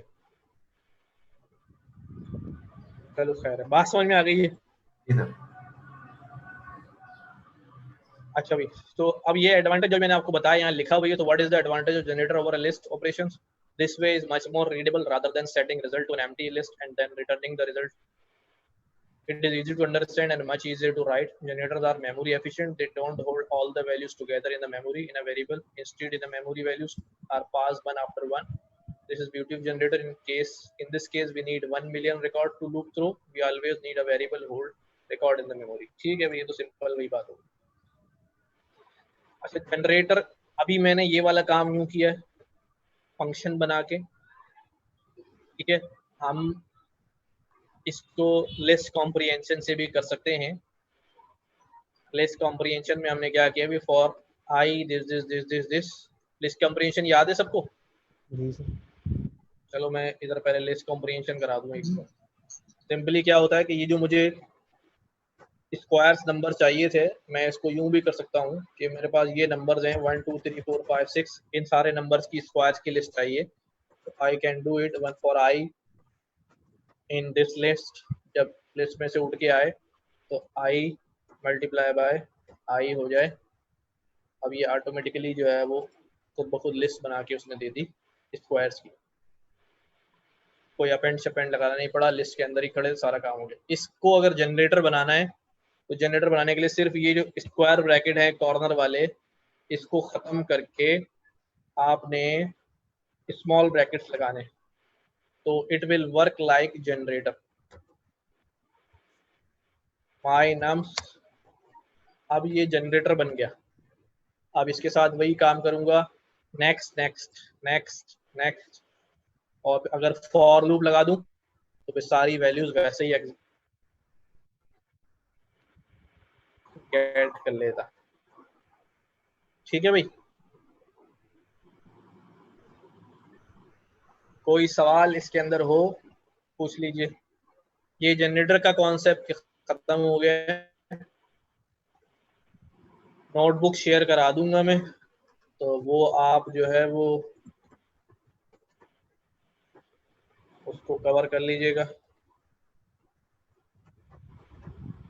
अब ये जनरेटर हमने अभी यहाँ क्यों पढ़ा है, ये इम्पोर्टेंट सवाल है। अच्छा, कोई सवाल है तो प्लीज ले लें ताकि फिर मैं चलूँ आगे।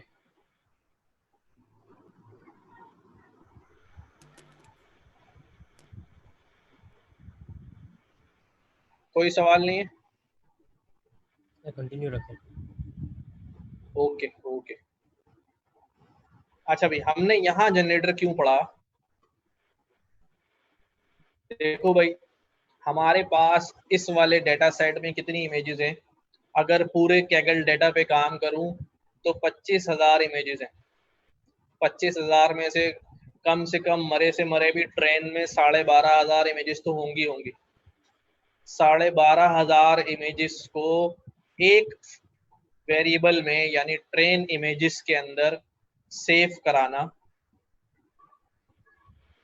आप अज्यूम कर सकते हैं कि ये 3 चैनल इमेज है, RGB इमेज है, इसका साइज कितना होगा? ठीक है, तो जनरेटर का इस्तेमाल इसीलिए किया गया है कि भाई सारी इमेजेस का लोड एक वेरिएबल पे ना आ जाए, मेमोरी की जो है ना वो ऐसी की तैसी ना करे। जनरेटर लगेगा तो वो एक एक इमेज लेकर आएगा, एफिशिएंट रहेगा। बात समझ आती है? तो इसलिए यहाँ पर जो है यूजिंग इमेज डेटा जनरेटर की क्लास यूज करी है to read images from directories. जो उसने पहली बात यहाँ बोली थी डेटा प्रोसेसिंग में कि रीड द पिक्चर फाइल्स, तो पिक्चर फाइल्स रीड कराने के लिए इमेज डेटा जनरेटर के थ्रू तमाम फाइल्स जो हैं वो हमने लोड करा ली। ट्रेन डेटा जनरेटर और टेस्ट डेटा जनरेटर, ठीक है। रीस्केल ऑल इमेजेस 1/255 यानी 0 1 के अंदर ये इमेजेस जो है वो कन्वर्ट हो गई सारी, ठीक है। अब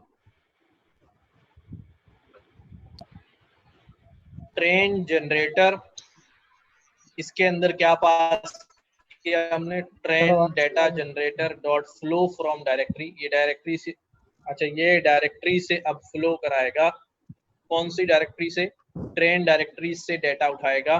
साइज कितना रखेगा, 150/150। अगर कोई साइज बड़ा या छोटा होगा, बड़े होने की सूरत में क्रॉप कर देगा, छोटे होने की सूरत में पैडिंग लगाकर इमेज के साइज को 150/150 ये ऑटोमेटिकली कर देगा, आपको परेशान होने की जरूरत नहीं है। ये सारा कोड खुद ही हैंडल कर लेगा, अपना काम कर लेगा। अगर हमें खुद करना पड़ जाए तो हमें ये कोड खुद लिखना पड़ेगा कि हम एक एक करके इमेज को लूप थ्रू करेंगे, चाहे जनरेटर के थ्रू ही करें, तो वहां पर हमें मेंशन करना पड़ेगा, साइज चेक करना पड़ेगा। अगर 1/50/150 है तो ठीक है भेज दो, नहीं है तो क्रॉप, बड़ा है तो क्रॉप कर दो, छोटा है तो पैडिंग लगा के इतना साइज कर दो। कोड खुद लिखना पड़ेगा। यहाँ हम कोड नहीं लिख रहे हैं, सिर्फ यहाँ पर एक पैरामीटर टारगेट साइज का पास कर दिया है, तो ये खुद ही छोटी बड़ी इमेज को कम ज्यादा करके 150 कर देगा। हर दफा ये 20-20 इमेजेस जो है वो जनरेटर उठाएगा। क्लास मूड बाइनरी है, अच्छा बाइनरी को अभी समझने की जरूरत नहीं है, इसको जाने दें, बस समझ लें कि अभी बाइनरी जो है ना वो पास करना है हमारी। यूं समझ लें कि अभी हम जो क्लासिफिकेशन कर रहे हैं वो बाइनरी मूड में है ना, डॉग एंड कैट है, तो उससे रिलेटेड है ये। तो ये ट्रेन डेटा जनरेटर ने अपना काम कर लिया। ट्रेन डेटा जनरेटर के बाद अब हमने काम कराया किसके ऊपर, वैलिडेशन जनरेटर पर। लेकिन वैलिडेशन जनरेटर में काम टेस्ट डेटा जनरेटर की मदद से ही कर रहे हैं। सिर्फ डेटा उठाने के लिए डायरेक्टरी का नाम जो है यहाँ पर क्या रख दिया है, वैलिडेशन रख दिया है, ठीक है। कि डेटा जो उठाओगे वैलिडेशन डायरेक्टरी उठाओगे, इंजन कौन सा इस्तेमाल करोगे, टेस्ट डेटा का इस्तेमाल करोगे, क्योंकि वैलिडेशन जनरेटर होता नहीं है। तो टेस्ट डेटा जनरेटर फ्लो की मदद से वैलिडेशन डायरेक्टरी से वैल्यूज उठाकर वैलिडेशन जनरेटर चला दिया। इधर भी यही काम किया, टारगेट साइज हो गया, बैच साइज हो गया, क्लास मूड बाइनरी हो गया। यहाँ इन्होंने थोड़ा बहुत समझाने की कोशिश की है, अंडरस्टैंडिंग पाइथन जनरेटर्स। इस एग्जाम्पल को अगर देख लें तो मेरे ख्याल से अब समझ में आ चुका है। ये तो बिल्कुल रफ सी एग्जाम्पल है इनकी, फिर भी देख लीजिएगा कि जनरेटर जो है बार बार कॉल हो रहा है। एक बार कॉल हुआ, यील्ड करता रहा। फंक्शन के केस में पहली बार कॉल होने पर ही पूरा लूप 1 से 5 वैल्यू आनी चाहिए थी, फिर दोबारा 1 से 5 आनी चाहिए थी, फिर तीसरी बार, फिर 4 दफा 1 से 5 आनी चाहिए, लेकिन ऐसा नहीं हुआ। पहली दफा में 1 भेजा, बाहर आ गया, फिर 2 आया, 3 आया एंड सो ऑन। अब ये क्या कहते हैं, let's look at the output of the one of these generators, it yield batches of 150/150। Train data generator का आउटपुट देखते हैं। लूप लगाया ट्रेन डेटा जनरेटर पे, उसने 2 चीजें रिटर्न कराई, डेटा बैच और डेटा लेबल्स। यानी जो ट्रेन डेटा जनरेटर हमने ये वाला चलाया है, ट्रेन डेटा जनरेटर, ठीक है, ट्रेन जनरेटर में उसने हमें क्या क्या रिटर्न किया, 2 चीजें उठाई वहां से हमने, लेबल्स और data batch. Data batch shape check की तो शेप कितनी आई, 20 इमेजेस आ रही हैं। बैच ऑफ 20 इमेजेस आ रही है, उसकी डेप्थ और साइज हर इमेज का 150/150 है। चैनल उसका जो है वो 3 चैनल्स हैं। लेबल्स बैच शेप जो है वो 20 आ रही है, यानी 20 इमेजेस आई हैं, तो भाई लेबल भी कितने आए हैं, 20 ही आए हैं। इसी तरह अब हमें अगर मॉडल को रन करना है यानी फिट चलाना है, तो यहाँ सिंपल वाला फिट नहीं चलेगा, फिट जनरेटर चलेगा। हम आमतौर पे पिछले मॉडल्स के अंदर मॉडल डॉट फिट चलाते थे, अब हम मॉडल डॉट फिट जनरेटर चलाएंगे, ठीक है। ये इसको पढ़ लीजिएगा नीचे, ये मॉडल डॉट फिट जनरेटर चलाया, इसके अंदर हमने फिट के लिए ट्रेंड जनरेटर भी दिया, स्टेप्स पर इपॉक 100 हमने प्रोवाइड किए।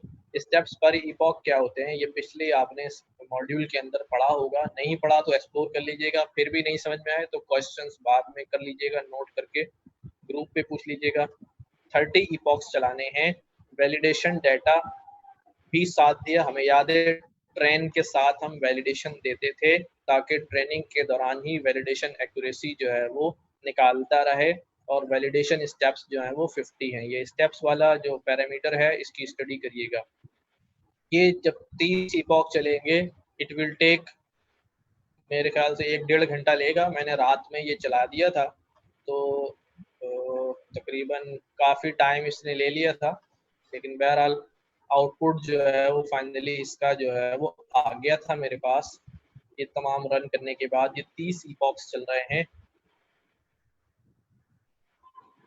काफ़ी सारा टाइम 1-1.5 घंटा लिया था, तो आपके पास भी ये 1-1.5 घंटा लेगा। रन पे चाहे लगा दें। तो 30 इपॉक्स चलने के बाद इसकी एक्यूरेसी जो है वो 99 थी ट्रेनिंग में, वैलिडेशन में एक्यूरेसी जो है वो जस्ट 72 आ रही है। बुक में हमसे वो क्या बताता है, मॉडल सेव करना बताता है, मॉडल डॉट सेव कर दें, उसका एक्सटेंशन जो है मॉडल का .h5 होता है, .h5, ठीक है। तो अगर ये कमांड में चलाऊंगा तो मेरा मॉडल सेव हो जाएगा। सेव होने से क्या फ़ायदा होगा भाई, कोई बता सकता है? ये जो ट्रेनिंग हुई है वो दोबारा रिपीट करनी नहीं पड़ेगी। अब मुझे अगर मॉडल को दोबारा चेक करना है या टेस्ट करना है तो ट्रेनिंग नहीं करानी पड़ेगी, तैयार मॉडल है, सिर्फ इसको इमेज देकर मैं पूछ सकता हूँ बताओ भी कैट है या डॉग है। हर दफ़ा मुझे ट्रेन कराने की ज़रूरत नहीं पड़ेगी, ठीक है। सेफ मॉडल है, ये मॉडल आप किसी को भेज सकते हैं, वो अपने पास लोड कर सकता है। ये हम सीखेंगे सेव के बाद लोड कैसे करता है कोई बंदा, दूसरा कोई शख्स मॉडल को लोड कैसे करता है और उसको कैसे इस्तेमाल करता है।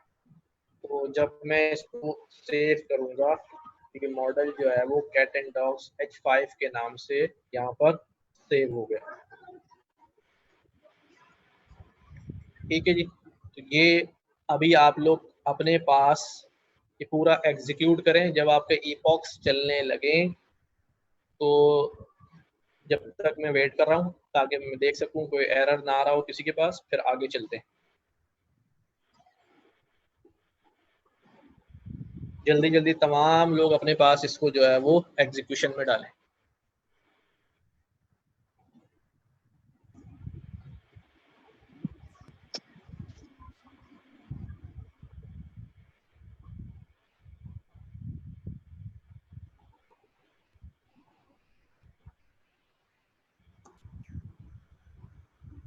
यस सर, स्टार्ट हो गया, चल रहा।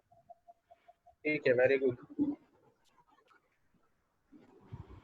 टाइम लेगा ये सर, बहुत ये सारा। स्टेप्स पर इपॉक्स जो है ना थोड़ा बता दें आप। नहीं, मैं नहीं बता रहा हूँ, सारा मैं बताऊंगा यार, मैं कह रहा हूँ उसको खुद एक्सप्लोर करना है। स्टेप्स पर इपॉक का मतलब क्या होता है? 1 मिनट की बात है। नहीं नहीं, एक कितनी छोटी सी बात है, मुझसे पूछ रहा है, शर्म नहीं आ रही?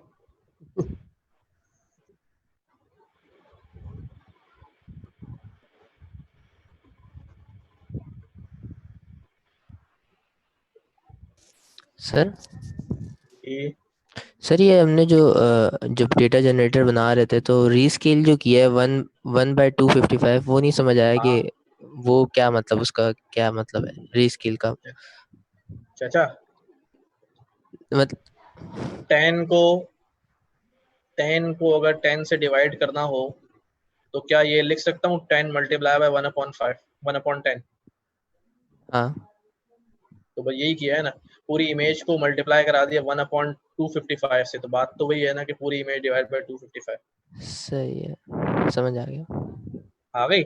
हाँ चीता है भाई। सर ये हमने जो ये इमेज डेटा जनरेटर यूज करा है, ये लेबल भी खुद ही जनरेट करेगा? ये अपने फोल्डर से जो है ना डाटा उठा के लेबल्स भी खुद ही जनरेट करेगा। सर फिर ये लेबल उसी पोजीशन पे जनरेट करेगा जिस पोजीशन पे इमेज थी? जी हाँ, जी हाँ, जी हाँ। ये मॉडल अगली क्लास में ये सारा काम मैं मैनुअली कराऊंगा आपसे, तो फिर आपको अंदाजा होगा कि क्या क्या कहानियां जो है वो जनरेटर अंदर कर रहा है। अभी तो हमने एक झटके में निकाल दिया ना टक से। सर इस पूरे डेटा के अंदर हमारे पास तो वही लेबल तो नहीं है। सर ये लेबल कौन दे रहे हैं? खुद ले रहे इमेज हैं। डेटा जनरेटर ही लेबल जनरेट करता है। देखो यहाँ पर जब मैंने चेक किया है तो क्या बता रहा है, लेबल्स की शेप भी कितनी है, 20 है। फिर इमेजेस कितनी आई है इसके पास एक बैच में, 20। इसका मतलब लेबल उसने खुद जनरेट कर लिया। तो लेबल क्या 0-1 दिया होगा? हाँ जी, बाइनरी है ना, 0-1 ही देगा और क्या देगा। Thank you sir. सर यहाँ पर ऑप्टिमाइजर का बता दें थोड़ा सा। पहले हम वो स्ट्रिंग जो है ना वैल्यू पास करते थे RMS क्रॉप या फिर एडम। हाँ, तो यहाँ पे हमने कोई फंक्शन वगैरह कुछ लगाया हुआ? अबे नहीं भाई यार, पढ़ाया तो था कि लर्निंग रेट होता है। अगर मुझे इसको कस्टमाइज करना है, लर्निंग रेट मैंने क्लास में पढ़ाया था। तो मेरी क्लास में से पहले नहीं सर अनीस की क्लास में। चलो ठीक है फिर। इन्ना लिल्लाह। अब मसला ये है कि लर्निंग सर रेट अनीस के जितने भी स्टूडेंट्स हैं सबके लिए यही दुआ है। मजाक कर रहा हूँ यार। अच्छा पढ़ाते हैं भाई। इस केस में मैं भी शामिल हूँ। जस्ट ऐसी कि मजाक में बोल दिया यार, तुम लोग दिल पे मत ले। अब तो ले गए सर। सर अनीस को फोन करके बता रहा हूँ, फिर वो बोलेंगे यही तो तुम लोग मसला है, मेरी सर अनीस दिल पे नहीं लेते सर, बाकी सब ले लेते हैं। फिर वो बोलेगा तुम लोग वापस मेरी क्लास में आ जाओ। नहीं कर रहे हैं, वो लोग बोल रहे हैं जो खुद बहुत बुराइयां करते हैं। कोई बात नहीं, बुराइयां नहीं करनी चाहिए। हर टीचर का अपना स्टाइल होता है, हर टीचर का अपना मिजाज होता है। आपका भी जो है ना वो अपना एक स्टाइल और मिजाज होता है। तो किसी सर को ये समझ लोग में आता है, डिस्ट्रैक्ट किसी कर रहे हैं, ये लोग डिस्ट्रैक्ट कर रहे हैं सर। भाई डिस्ट्रैक्ट नहीं करो यार, तुम अच्छी अच्छी बातें करो।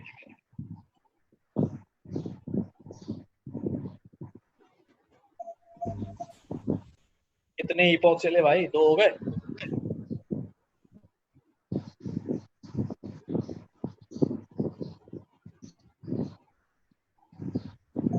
तीसरा चल रहा है सर। तीसरा चल रहा है ना, यानी 30 चलने में मेरे ख्याल से लेगा टाइम। अच्छा वाला छठा चल रहा है। गुड है। सर आप लर्निंग रेट का बता रहे थे। अच्छा, लर्निंग रेट ये होता है, मैंने बताया था कि भाई अगर आपको एक जगह से लेकर दूसरी जगह तक जाना है, सुनिएगा बात गौर से, और वो फासला जो है वो एक 10 मीटर का फासला, ठीक है। कितने मीटर का? 10 मीटर। अच्छा 10 मीटर का फासला है, और आपने ये डिसाइड किया है कि मेरा लर्निंग रेट जो है वो 1 होना चाहिए। तो सर ये ऑप्टिमाइजर का बता रहे हैं आप? अबे हाँ भाई, हाँ। तो लर्निंग रेट जो है, अब अगर आपने 1 सेट किया है तो इसका मतलब ये है कि वो 10 मीटर का फासला है। आप हर एक कदम में 1 मीटर तय करेंगे, ठीक है। अगर लर्निंग रेट क्या है, 1 है, ठीक है। ये बात समझ आई? मतलब 1 मीटर 1 कदम में तय करेंगे। हाँ, अगर लर्निंग रेट 1 है। लेकिन अगर लर्निंग रेट आप छोटा कर देते हैं, 1/2 आधा कर देते हैं, तो अब आप जो 1 मीटर का डिस्टेंस है वो 2 कदमों में ट्रेवल करेंगे, ठीक है। अगर लर्निंग रेट आप 1/4 कर देते हैं तो आप 1 मीटर का डिस्टेंस अब 4 स्टेप्स में कवर करेंगे, ठीक है। अच्छा, अब मुझे एक बात बताओ कि कहाँ रहते हो तुम? नॉर्थ कराची। नॉर्थ कराची से तुम्हें सदर जाना है, ठीक है। और मैं तुम्हें जो है ना वो कहता हूँ कि यार पैदल जाओ, ठीक है। पैदल जाओगे, ज़ाहिर है बहुत ज़्यादा टाइम भी लगेगा, ठीक है। और ज़ाहिर है जो डिस्टेंस है जो आप चल रहे हैं वो भी बहुत ज़्यादा लगेगा आपको, ऐसा ही है। लेकिन अगर मैं आप एक दिन आप पैदल चले गए, चलो वेरी गुड है, लेकिन अगर आप जो है बजाय पैदल जाने के मैं आपको कहता यार आप एक काम करो, आप पैदल नहीं जाओ, आप एक काम करो उसमें चले जाओ, करीम बुक करा के चले जाओ, ठीक है, करीम बुक करा के चले जाएंगे, आप जल्दी भी पहुंच जाएंगे और आप थकेंगे भी नहीं, आपको स्टेप्स भी कम लेने पड़ेंगे। ज़्यादा स्टेप्स का मतलब करीम के केस में नंबर ऑफ राउंड्स पर व्हील के राउंड्स कह लेते हैं, कम चलाने पड़ेंगे, ठीक है, ये बात समझ आती है। अच्छा, अब मेरा सवाल ये है कि अच्छी लर्निंग कौन से वाले केस में होगी अगर आपको सदर नॉर्थ कराची से सदर जाना है? पैदल जाने में होगी। तो अगर लर्निंग अच्छी करनी होती है तो लर्निंग रेट क्या कर देता हूँ, छोटा कर देता हूँ, बस इतनी सी बात है। मतलब ये मॉडल का जो लर्निंग रेट है ये वो सेट करते हैं कि वो जी जो उसको कि वो एक इमेज से दूसरी इमेज में जाने के लिए कितनी बार अपने वेट्स को अपडेट करेगा। अगर वो 1 है तो वो एक इमेज के अंदर एक ही बार वेट अपडेट करेगा, लेकिन मैंने उसको हाफ कर दिया है तो वो 2 बार लर्निंग करेगा एक ही इमेज पे। अगर मैंने इसको 1/4 कर दिया है तो वो 4 बार लर्निंग करेगा एक ही इमेज के ऊपर, उससे लर्निंग अच्छी होती है। यहाँ पर ये एक इमेज के ऊपर 4 बार लर्निंग कर रहा है भाई, यूं समझ लें, समझाने के लिए बात कह रहा हूँ। ये तो बहुत छोटी वैल्यू एक्सपोनेंट में दिया है वो -4, तो बहुत जी बहुत छोटी वैल्यू। तो वो अगर आपका आउटपुट कम ज्यादा आ रहा है, आपकी एक्यूरेसी कम ज्यादा आ रही है, तो आप लर्निंग रेट चेंज कर सकते हैं, बढ़ा सकते हैं, कम कर सकते हैं, जो भी पैरामीटर आप हैंडल करना चाहें वो कर सकते हैं। लेकिन अगर हर पैरामीटर के बारे में आपको एक्सट्रीम नॉलेज होनी चाहिए कि किससे क्या फर्क पड़ता है। अब ये तो बुक में यूज किया हो तो हमने यूज कर लिया, आप हटा भी दें लर्निंग रेट सर, लेकिन लर्निंग रेट भी हमको ये देख के करना पड़ेगा। अगर हम लोग ज्यादा छोटा कर देंगे तो ओवर फिटिंग की तरफ भी तो जा सकता है। यही बात कर रहा हूँ कि हर पैरामीटर के बारे में आपको अच्छी नॉलेज होनी चाहिए कि किससे क्या होता है, करना चाहिए नहीं करना चाहिए, या कर भी लिया चलो जवाब खराब हो गया तो समझ में तो आ गया ना क्या गलत किया मैंने।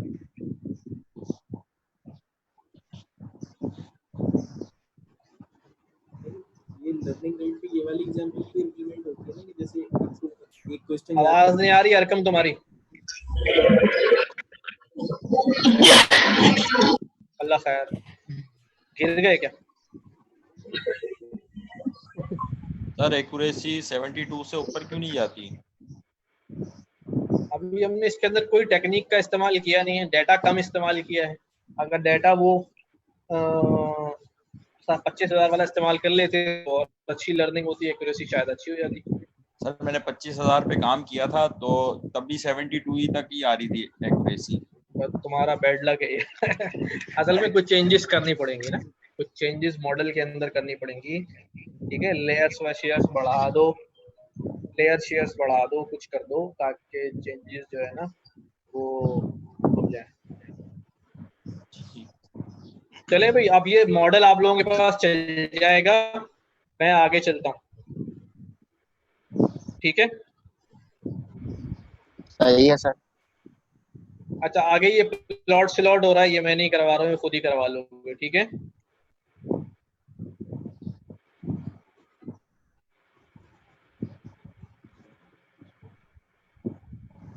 अगली चीज है डेटा ऑगमेंटेशन। यस नहीं सर, कुछ भी नहीं छेड़ रहा है यार मैं। अच्छा, अभी डेटा ऑगमेंटेशन के बारे में मैंने इंट्रोडक्शन में बात की थी कि व्हाट इज डेटा ऑगमेंटेशन, कि जब हमारे पास डेटा कम होता है तो हम इमेज के ऊपर ऑगमेंटेशन लगाते हैं और एक इमेज से बहुत सारी इमेजेस डेवलप करते हैं, क्रिएट करते हैं, ठीक है। यहाँ ये कहता है कि overfitting is caused by having too few samples data कम है इसलिए ओवरफिटिंग हो जाती है, और हमारे पास हो रही है 99 और 72, ये बहुत ज्यादा ओवरफिटिंग है। To learn from, rendering you unable to train a model that can generalize, इसी वजह से मॉडल जो है वो नए डेटा पे जनरल नहीं हो पाता। Given infinite data, your model will be exposed to every possible aspects of the data distribution at hand। अगर आप बहुत ज्यादा इनफाइनाइट डाटा दे दें तब क्या होता है, वो सारे एक्सपेक्ट्स जो है वो मॉडल के शो हो जाते हैं डाटा में, जो भी कुछ है। यू वुड नेवर ओवरफिट, तो फिर आप ओवरफिट नहीं होंगे। अगर आपके पास इनफाइनाइट डाटा है तो आप ओवरफिट नहीं होंगे। तो data augmentation takes approach of generating more training data from existing training samples. मौजूदा ट्रेनिंग सैंपल से और ज्यादा डाटा जनरेट करने को डाटा ऑगमेंटेशन कहते हैं। By augmenting the samples via number of random transformations that yield believable looking images, वो क्या करता है, सैंपल्स को रैंडम ट्रांसफॉर्मेशन देता है, रैंडमली अपनी मर्जी से बस दौड़ कुछ का कुछ कर रहा है, किसी की नाक काट रहा है, किसी कान काट रहा है, लेकिन ऐसा काटता है कि बिलीवेबल लुकिंग इमेजेस हो, बिल्ली बिल्ली लग रही हो, सरकटी बिल्ली ना हो। समझ रहे हैं? दुम कटा कुत्ता तो हो सकता है लेकिन सर कटा नहीं हो सकता। तो बिलीवेबल इमेजेस में वो कन्वर्ट करता है। सर इसका मतलब ये हुआ कि इसमें क्रॉप नहीं हो रहा है, इसमें वो जो हमने टेक्निक्स पढ़ी थी इससे पहले वो हो रही जी वो हो रही है। थोड़ा एक्सपेंड करेगा, कॉन्ट्रैक्ट करेगा, घुमाएगा, रोटेशन करेगा, फ्लिप करेगा, तो ये सारे काम आपने बताया था वो स्क्वायर पे वो सारी फिल्टरिंग चल रही थी, वही वाली यही चीज है ना? Exactly. The goal is that at training time your model will never see exact same picture twice. लेकिन मजे की बात यह है कि ट्रेनिंग में अगर वो 1000 इमेजेस से आपने 50,000 बनाई है, कोई एक इमेज भी एक जैसी नहीं होगी। समझ रहे बात? ये बड़ी इंपॉर्टेंट बात है। This helps expose the model to more aspects of data and generalize better. इसकी वजह से मॉडल को जो है वो ज्यादा डाटा मिलता है तो सारे फीचर एक्सपोज होते हैं उसको, वो जनरल अच्छा हो जाता है, ओवरफिटिंग से बच जाता है। In Keras, this can be done configuring a number of random transformations to be performed on the images read by image data generator. अब वही इमेज डाटा जनरेटर से इमेज रीड कराएंगे और ट्रांसफॉर्मेशन जो है वो अप्लाई कर देंगे। क्या कहा हमने भाई? सेटिंग अप अ data augmentation configuration via image data generator. Image data generator की मदद से डाटा ऑगमेंटेशन कॉन्फ़िगर कर रहे हैं। क्या कर रहे हैं अभी? इमेज डाटा जनरेटर हमने बताया रोटेशन रेंज कितनी होनी चाहिए, 40।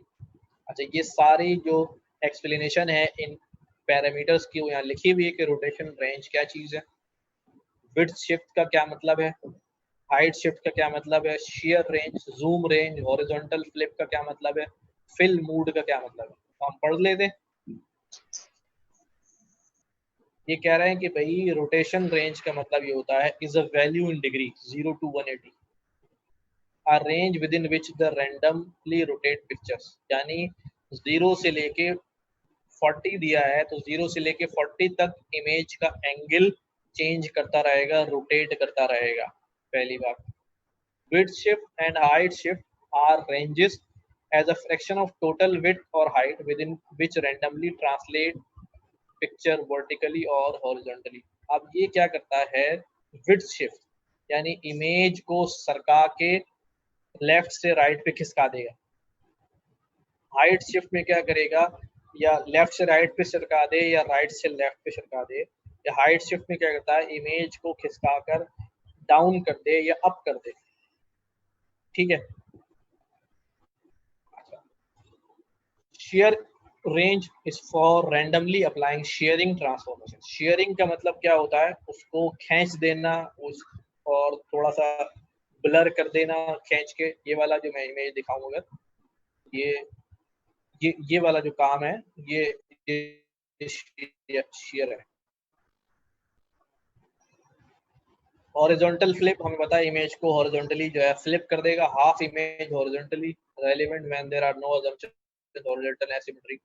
फिल मूड क्या होता है, फिल मूड में क्या होता है, जब आप इमेज को लेफ्ट या राइट शिफ्ट करते हैं या हाइट एंड विड्थ में शिफ्ट करते हैं तो ऊपर जो इमेज की खाली जगह बच जाती है जहाँ व्हाइट पोर्शन रह जाता है। या अगर ब्लैक है, ब्लैक एंड व्हाइट इमेज है, ब्लैक पे व्हाइट से है तो व्हाइट बैकग्राउंड रह जाता है। ठीक है, तो उस जगह को क्या करना है, उस जगह क्या फिल करना है, कौन सा कलर फिल करना है। तो वो क्या करता है, study filling you newly created pixels which can appear for rotation of width और हाइट शिफ्ट। वो उस खाली जगह पे जो पिक्चर के सरकने की वजह से लेफ्ट या राइट पे जो खाली जगह बची है, उस खाली जगह पे कोई पिक्सल वैल्यूज जो है वो डाल देता है। यहाँ हमने बोला नियरेस्ट, जो उसको करीबी पिक्सल में वैल्यू नजर आती है वही कॉपी कर देता है, तो वो जगह ब्लैंक नहीं रहती, वहां भी कोई कलर या कोई चीज जो है वो फिल हो जाती है। कोई सवाल इसमें? सर ये खुद ही इमेजेस को अब जब हम सारे ये दे रहे हैं आर्ग्यूमेंट्स, तो ये तो खुद तो नहीं कर रहा है, फिर तो हम ही करवा रहे हैं इससे। यार तुम बेटा इस काम को जो है ना खुद करना है, जब अभी तो सिर्फ पैरामीटर पास कर रहे हैं यार, अल्लाह के बंदे फूड पांडा को ऑर्डर कर रहे हैं यार, पका थोड़ी रहे हैं। सर इसमें ये तो एक चीज आपसे पूछनी है, जिससे इससे जी पहले जी इमेज जनरेटर यूज किया है, तो उसमें जो जी है जी हमने जो सिर्फ साइजिंग की थी और नॉर्मलाइज किया था, और लेबलिंग जो बाइनरी लेबलिंग, तो हाँ एक साथ नहीं कर सकते दोनों इमेज जनरेटर से जिस तरह? कर सकते हैं, लेकिन वो अगर एक साथ कर देते ना तो फिर आप पागल हो जाते हैं, सर ये क्या हो गया। चलो ठीक ये पैरामीटर तो वहीं पास कर रहा है ना इमेज डेटा जनरेटर में, है, आप पास कर देते, ये सारे पैरामीटर भी वहीं पास कर देते। ठीक है। सर डेटा आर्गुमेंटेशन समझ में लगी है। आवाज कम आ रही भाई आपकी, सर डेटा आर्गुमेंटेशन नहीं आ रही। ये तो समझ में आ गया जो भी आपने बताए थे कि मैच के अंदर क्या मुश्किल हो रही है आवाज में, मुझे मुश्किल हो रही है। डेटा आर्गुमेंटेशन समझ में नहीं आया। तो रोटेशन समझ नहीं आया। डेटा आर्गुमेंटेशन क्या होता है? डेटा आर्गुमेंटेशन ये कुछ समझ में नहीं आ रहा। अब ये डेटा रोटेशन ऑगमेंटेशन उसको समझ नहीं आया। ऑगमेंटेशन समझ नहीं आया। Yes sir. अच्छा देखो ये वाला कोड आप लोग रन करो, ये कहता है from Cyrus pre processing image. अच्छा देखो तस्वीर आ रही है ना, ये वाला कोड आप जो है ना कॉपी करें। सर मेरे पास डेटा डाउनलोड किया तो कॉपी क्या करूं?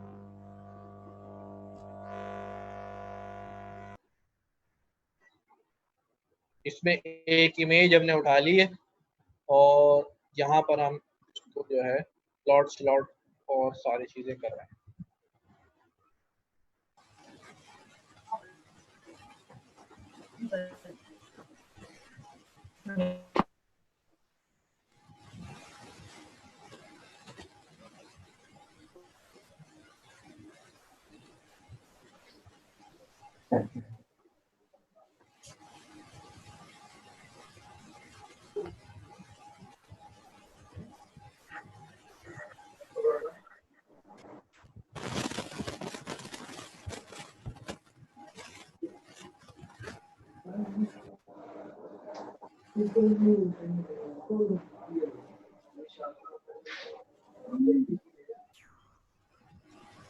ये वाला कोड अपने पास चलाएं, मेरे पास क्या रहा, नेम डेटा जन इज नॉट डिफाइंड, कोड करना है।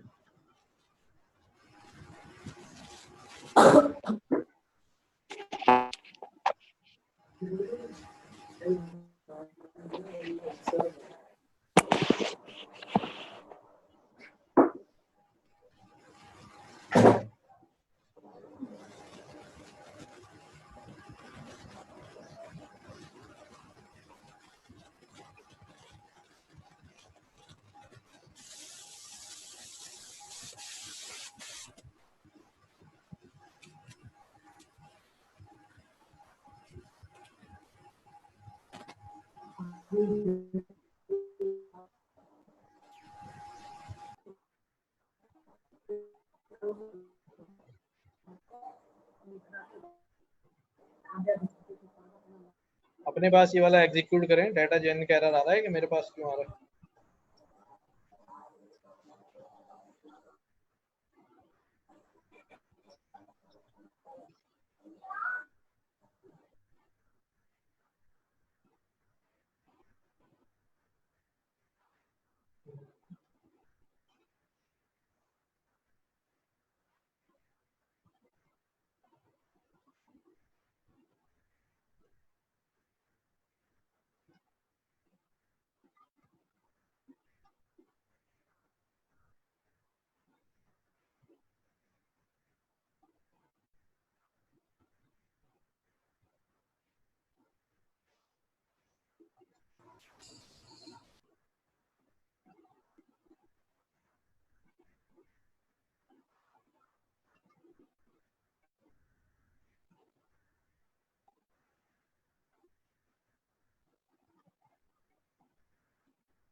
चलिए, जो डेटा जेन लिखा है इसको ट्रेन या टेस्ट डेटा जेन कर लेना, तो ये एक इमेज उठा लेगा। सर शायद अपने कोड स्निपेट स्किप कर दिया है, डेटा जेन वाला। अच्छा, रह गया। कहाँ है? सर इसके ऊपर है, ये वाला। हाँ, इसके ऊपर ये मैंने ठीक, थैंक यू भाई।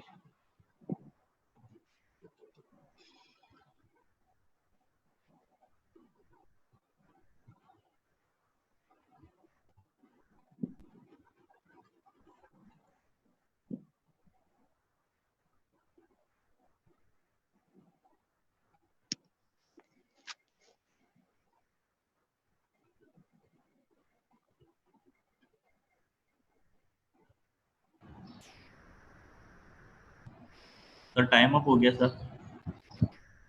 दिल भर गया क्या? नहीं सर, आप पढ़ाएं। घर में वैसे ही बंद हो यार, क्या कर रहे हो? हाँ पढ़ाएं सर, आप पढ़ाएं। बहुत स्लो जा रहे हैं हम, पता है। तुम लोगों के चक्कर में आराम से लेके चल रहा हूँ, समझ में आ जाए, बाद में ये ना बोलो कि क्या पढ़ाया। अच्छा, ये एक इमेज से जो है ना हमने इमेजेस बनाई है, और यहाँ पर डेटा जेन यूज कर लूँ तो अलग अलग आ जाएंगी। ये आ गया अलग, ठीक है। अच्छा भाई, अब आप लोगों ने क्या काम करना है? काम सुन लें, क्या करना है। कोई डेटा सेट उठाना है आपने कैगल से, इमेजेस का, बाइनरी हो, मेल फीमेल का हो या कुछ हो, उसके ऊपर जो है ना वो काम करना है। अच्छा, अभी हमने डेटा ऑगमेंट तो कर लिया है, अब मॉडल हम दोबारा चलाएंगे। इसमें ड्रॉप आउट भी यूज कर लिया है, सारी चीजें, ठीक है। उसके बाद ये फिर ट्रेनिंग करवाएंगे इसकी डेटा ऑगमेंटेशन की मदद से। जो ऑगमेंटेड डेटा आया सारा चीजें चला के दोबारा जो है उसको मॉडल नंबर 2 के नाम से सेव कर लीजिएगा। आउटपुट का डिफरेंस देखिएगा, बढ़ के 72 से 82% तक जो है वो चला जाएगा, ठीक है। ये काम सबने करके रखना है। और कैगल से डेटा अगर मिल जाए मेल फीमेल का, जिसमें बाइनरी क्लासिफिकेशन हो रही है, कोई सा भी हो रही हो, एक्सरेज की इमेजेस मिल जाएं, कोई एक्सरे में भी बीमारी है या ये नहीं है, ये जो है ना कोरोना के एक्सरे मिल जाएं या कैंसर के एक्सरे मिल जाएं, नमूनिया के एक्सरे मिल जाएं या फ्रैक्चर के मिल जाएं कि इसमें फ्रैक्चर है या नहीं है, कोई सा भी डेटा जो है वो उठाकर ये पूरा प्रोसेस जो है वो आपने अप्लाई करना है। अच्छा, इमेजेस आपने थोड़ी रखनी है, पूरी इमेजेस नहीं लेनी, ताकि आप उस पर ऑगमेंटेशन और सारी चीज़ें लगा सकें। अगर डाटा पहले ही बहुत ज़्यादा होगा तो फिर ऑगमेंटेशन करने की ज़रूरत नहीं है। जैसे अभी हमने यहाँ पे काम किया है कि 25,000 में से हमने सिर्फ थोड़ा सा डाटा लिया है 2,000 का, ताकि उस पर हम काम कर सकें, ठीक है जी। इसको यहीं पर एंड करेंगे आज सर। जी जी सर, ये आपने जो डेटा ऑगमेंटेशन की है, तो इसकी लिमिट कैसे डिफाइन करते हैं कि एक इमेज से इतनी इमेजें बना लो? उसकी कोई लिमिट? उस कोड को देखो, आपको समझ में आ जाएगा। उस कोड में क्या लिखा हुआ है, ये 4 सही, ठीक है ना। इसको मतलब आप बढ़ा के 10 कर दो तो 10 करने लगेगा। मैं अब ये करके दिखा देता हूँ। सही है। यहाँ पर मैंने 10 कर दिया इसको, ठीक है। अब 10 इमेज, ठीक है, सही। लेकिन ये क्यों कर रहा है? पाइथन का कोड है, समझ लेना भाई। हाँ हाँ, वो तो कर लेंगे। हाँ, ये जो है ना मॉडुलस लगा हुआ है, तो ये क्यों हो रहा है इस तरह से, ये यहीं पर क्यों चेंज इमेजेस बढ़ रही हैं, इसको खुद देखना। यहाँ इमेज वही वाला काम किया जो मैंने शुरू में बताया था, IAM-show image dot array to image में कन्वर्ट किया उसको, सारी चीजें, ठीक है भाई लोगों। Yes sir. यहाँ पर मैं इसको एंड कर रहा हूँ। बाकी जो भी मसला हो फिर ग्रुप में पोस्ट कर लेना। इसकी वीडियो कब तक अपलोड हो जाएगी? वीडियो जैसे लास्ट टाइम मैंने लिंक अपलोड किया था जूम का, वही लिंक अपलोड कर दूंगा, वहाँ वीडियो आप देख सकते हैं। सर ये जुपिटर नोटबुक वाली फाइल डाल देंगे। हाँ ये सर ये कोड वाली भी शेयर कर दीजिए। ये कैट डॉग वाली जनरेटर वाली भी और जनरेटर वाली भी सर दोनों डाल देना। वाली अपलोड कर दूंगा। कैट डॉग, अबे कैट डॉग तो बनाया ना तुम लोगों ने यार। चलो ठीक है डाल दूंगा। बात तो सुनिए। ठीक है जी, आपको अच्छा लगता है जी। एक वक्त में एक बोलो। सर कोर्स का बता दें कितना नहीं आवाज समझ में नहीं आ रही, किसका बता दो भाई। म्यूट कर लो यार। अब बोलो।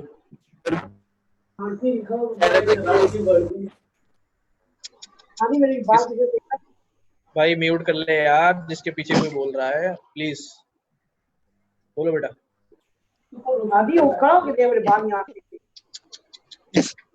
आप ही म्यूट कर दे, आईफोन वाले का है। सर ये आईफोन अब मैंने म्यूट कर दिया है।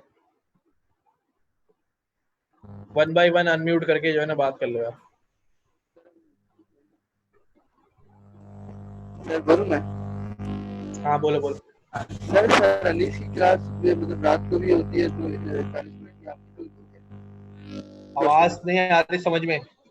सर अनीस की क्लास रात को 10 बजे क्वेश्चन आंसर सेशन होता है, तो आपका भी होता है क्या? नहीं मैं इतनी मेहनत से भी पढ़ा रहा हूँ, अभी क्वेश्चन आंसर की गुंजाइश रहती नहीं है। बोलोगे तो रख लूंगा भाई। नहीं सर जितना आप कर रहे हैं इतना बहुत है, बाकी हम खुद कर लेंगे। अगर रखनी है तो हम रख लेते हैं, कोई इशू नहीं है यार। बता देना मुझे ग्रुप में, फिर रख लूंगा मैं। पूल क्रिएट कर लेना, पूल ग्रुप में ना, और तो फिर देख लेते हैं कितने ग्रुप में क्या कर जितने बोलेंगे फिर उस हिसाब से देख लेंगे। पूल क्रिएट कर लेना कितने लोग चाह रहे हैं कि भी एक और बीच में हफ्ते में एक सेशन रखा जाए, आधे घंटे का 1 घंटे का, ताकि क्वेश्चन आंसर जो क्वेरीज आ रही हैं उनको रिजॉल्व कर लिया जाए। सर इससे अच्छा क्लास ही एक ऐड कर लें हम वीक में। आप कह रहे थे ना हम स्लो चल रहे हैं तो फास्ट हो जाएंगे। नहीं बस अब ये काम मैंने करा दिया, अब ज्यादा काम आप लोगों के करने का होगा आगे। अब मैं सिर्फ बोलूंगा, आप लोग इम्प्लीमेंट करते रहोगे। सर अब बेसिक तो आपको आइडिया सारी चीजों का हो गया। तो ये चैप्टर का थोड़ा सा और अगली क्लास में हम जो है ना वो प्री ट्रेंड नेटवर्क वगैरह इस्तेमाल करेंगे, तो काम आसान भी हो जाएगा और जल्दी जल्दी होने लगेगा इंशाल्लाह। अगर मुझे लगेगा कि हम स्लो जा रहे हैं क्लासेस का हमें खत्म करनी है, तो हम डबल रख लेंगे। कोर्स कितना रह गया बता दें भाई। इस वाले मॉड्यूल में आपने ये बुक खत्म करनी है, प्लस जो है ना वो आपने वेब डेवलपमेंट पढ़नी है, एपीआई बनाना सीखनी है, इसकी मॉडल को वेब पे डिप्लॉय करना सीखना है। सर ये जो एग्जाम की डेट्स आ रही है ऑफिशियल ग्रुप पे, तो वो नए बैच के लिए है ना, हमारे लिए तो नहीं है? वो बैच 1 जो नया शुरू हुआ है क्वार्टर 1, उनका पूरा शेड्यूल बना के दे दिया गया है कि वो कब कब उनकी क्लासें होंगी, कब कब एग्जाम होगा, कब कब कोडिंग वर्कशॉप होगी। सर वो आप जो है उसके एग्जाम के बारे में जो है ना वो बता दें कि इसका जो एग्जाम होगा वो होगा या नहीं होगा। होगा जी, आप लोग घर बैठ के एग्जाम देंगे। पहले कलमा पढ़ेंगे फिर एग्जाम देंगे।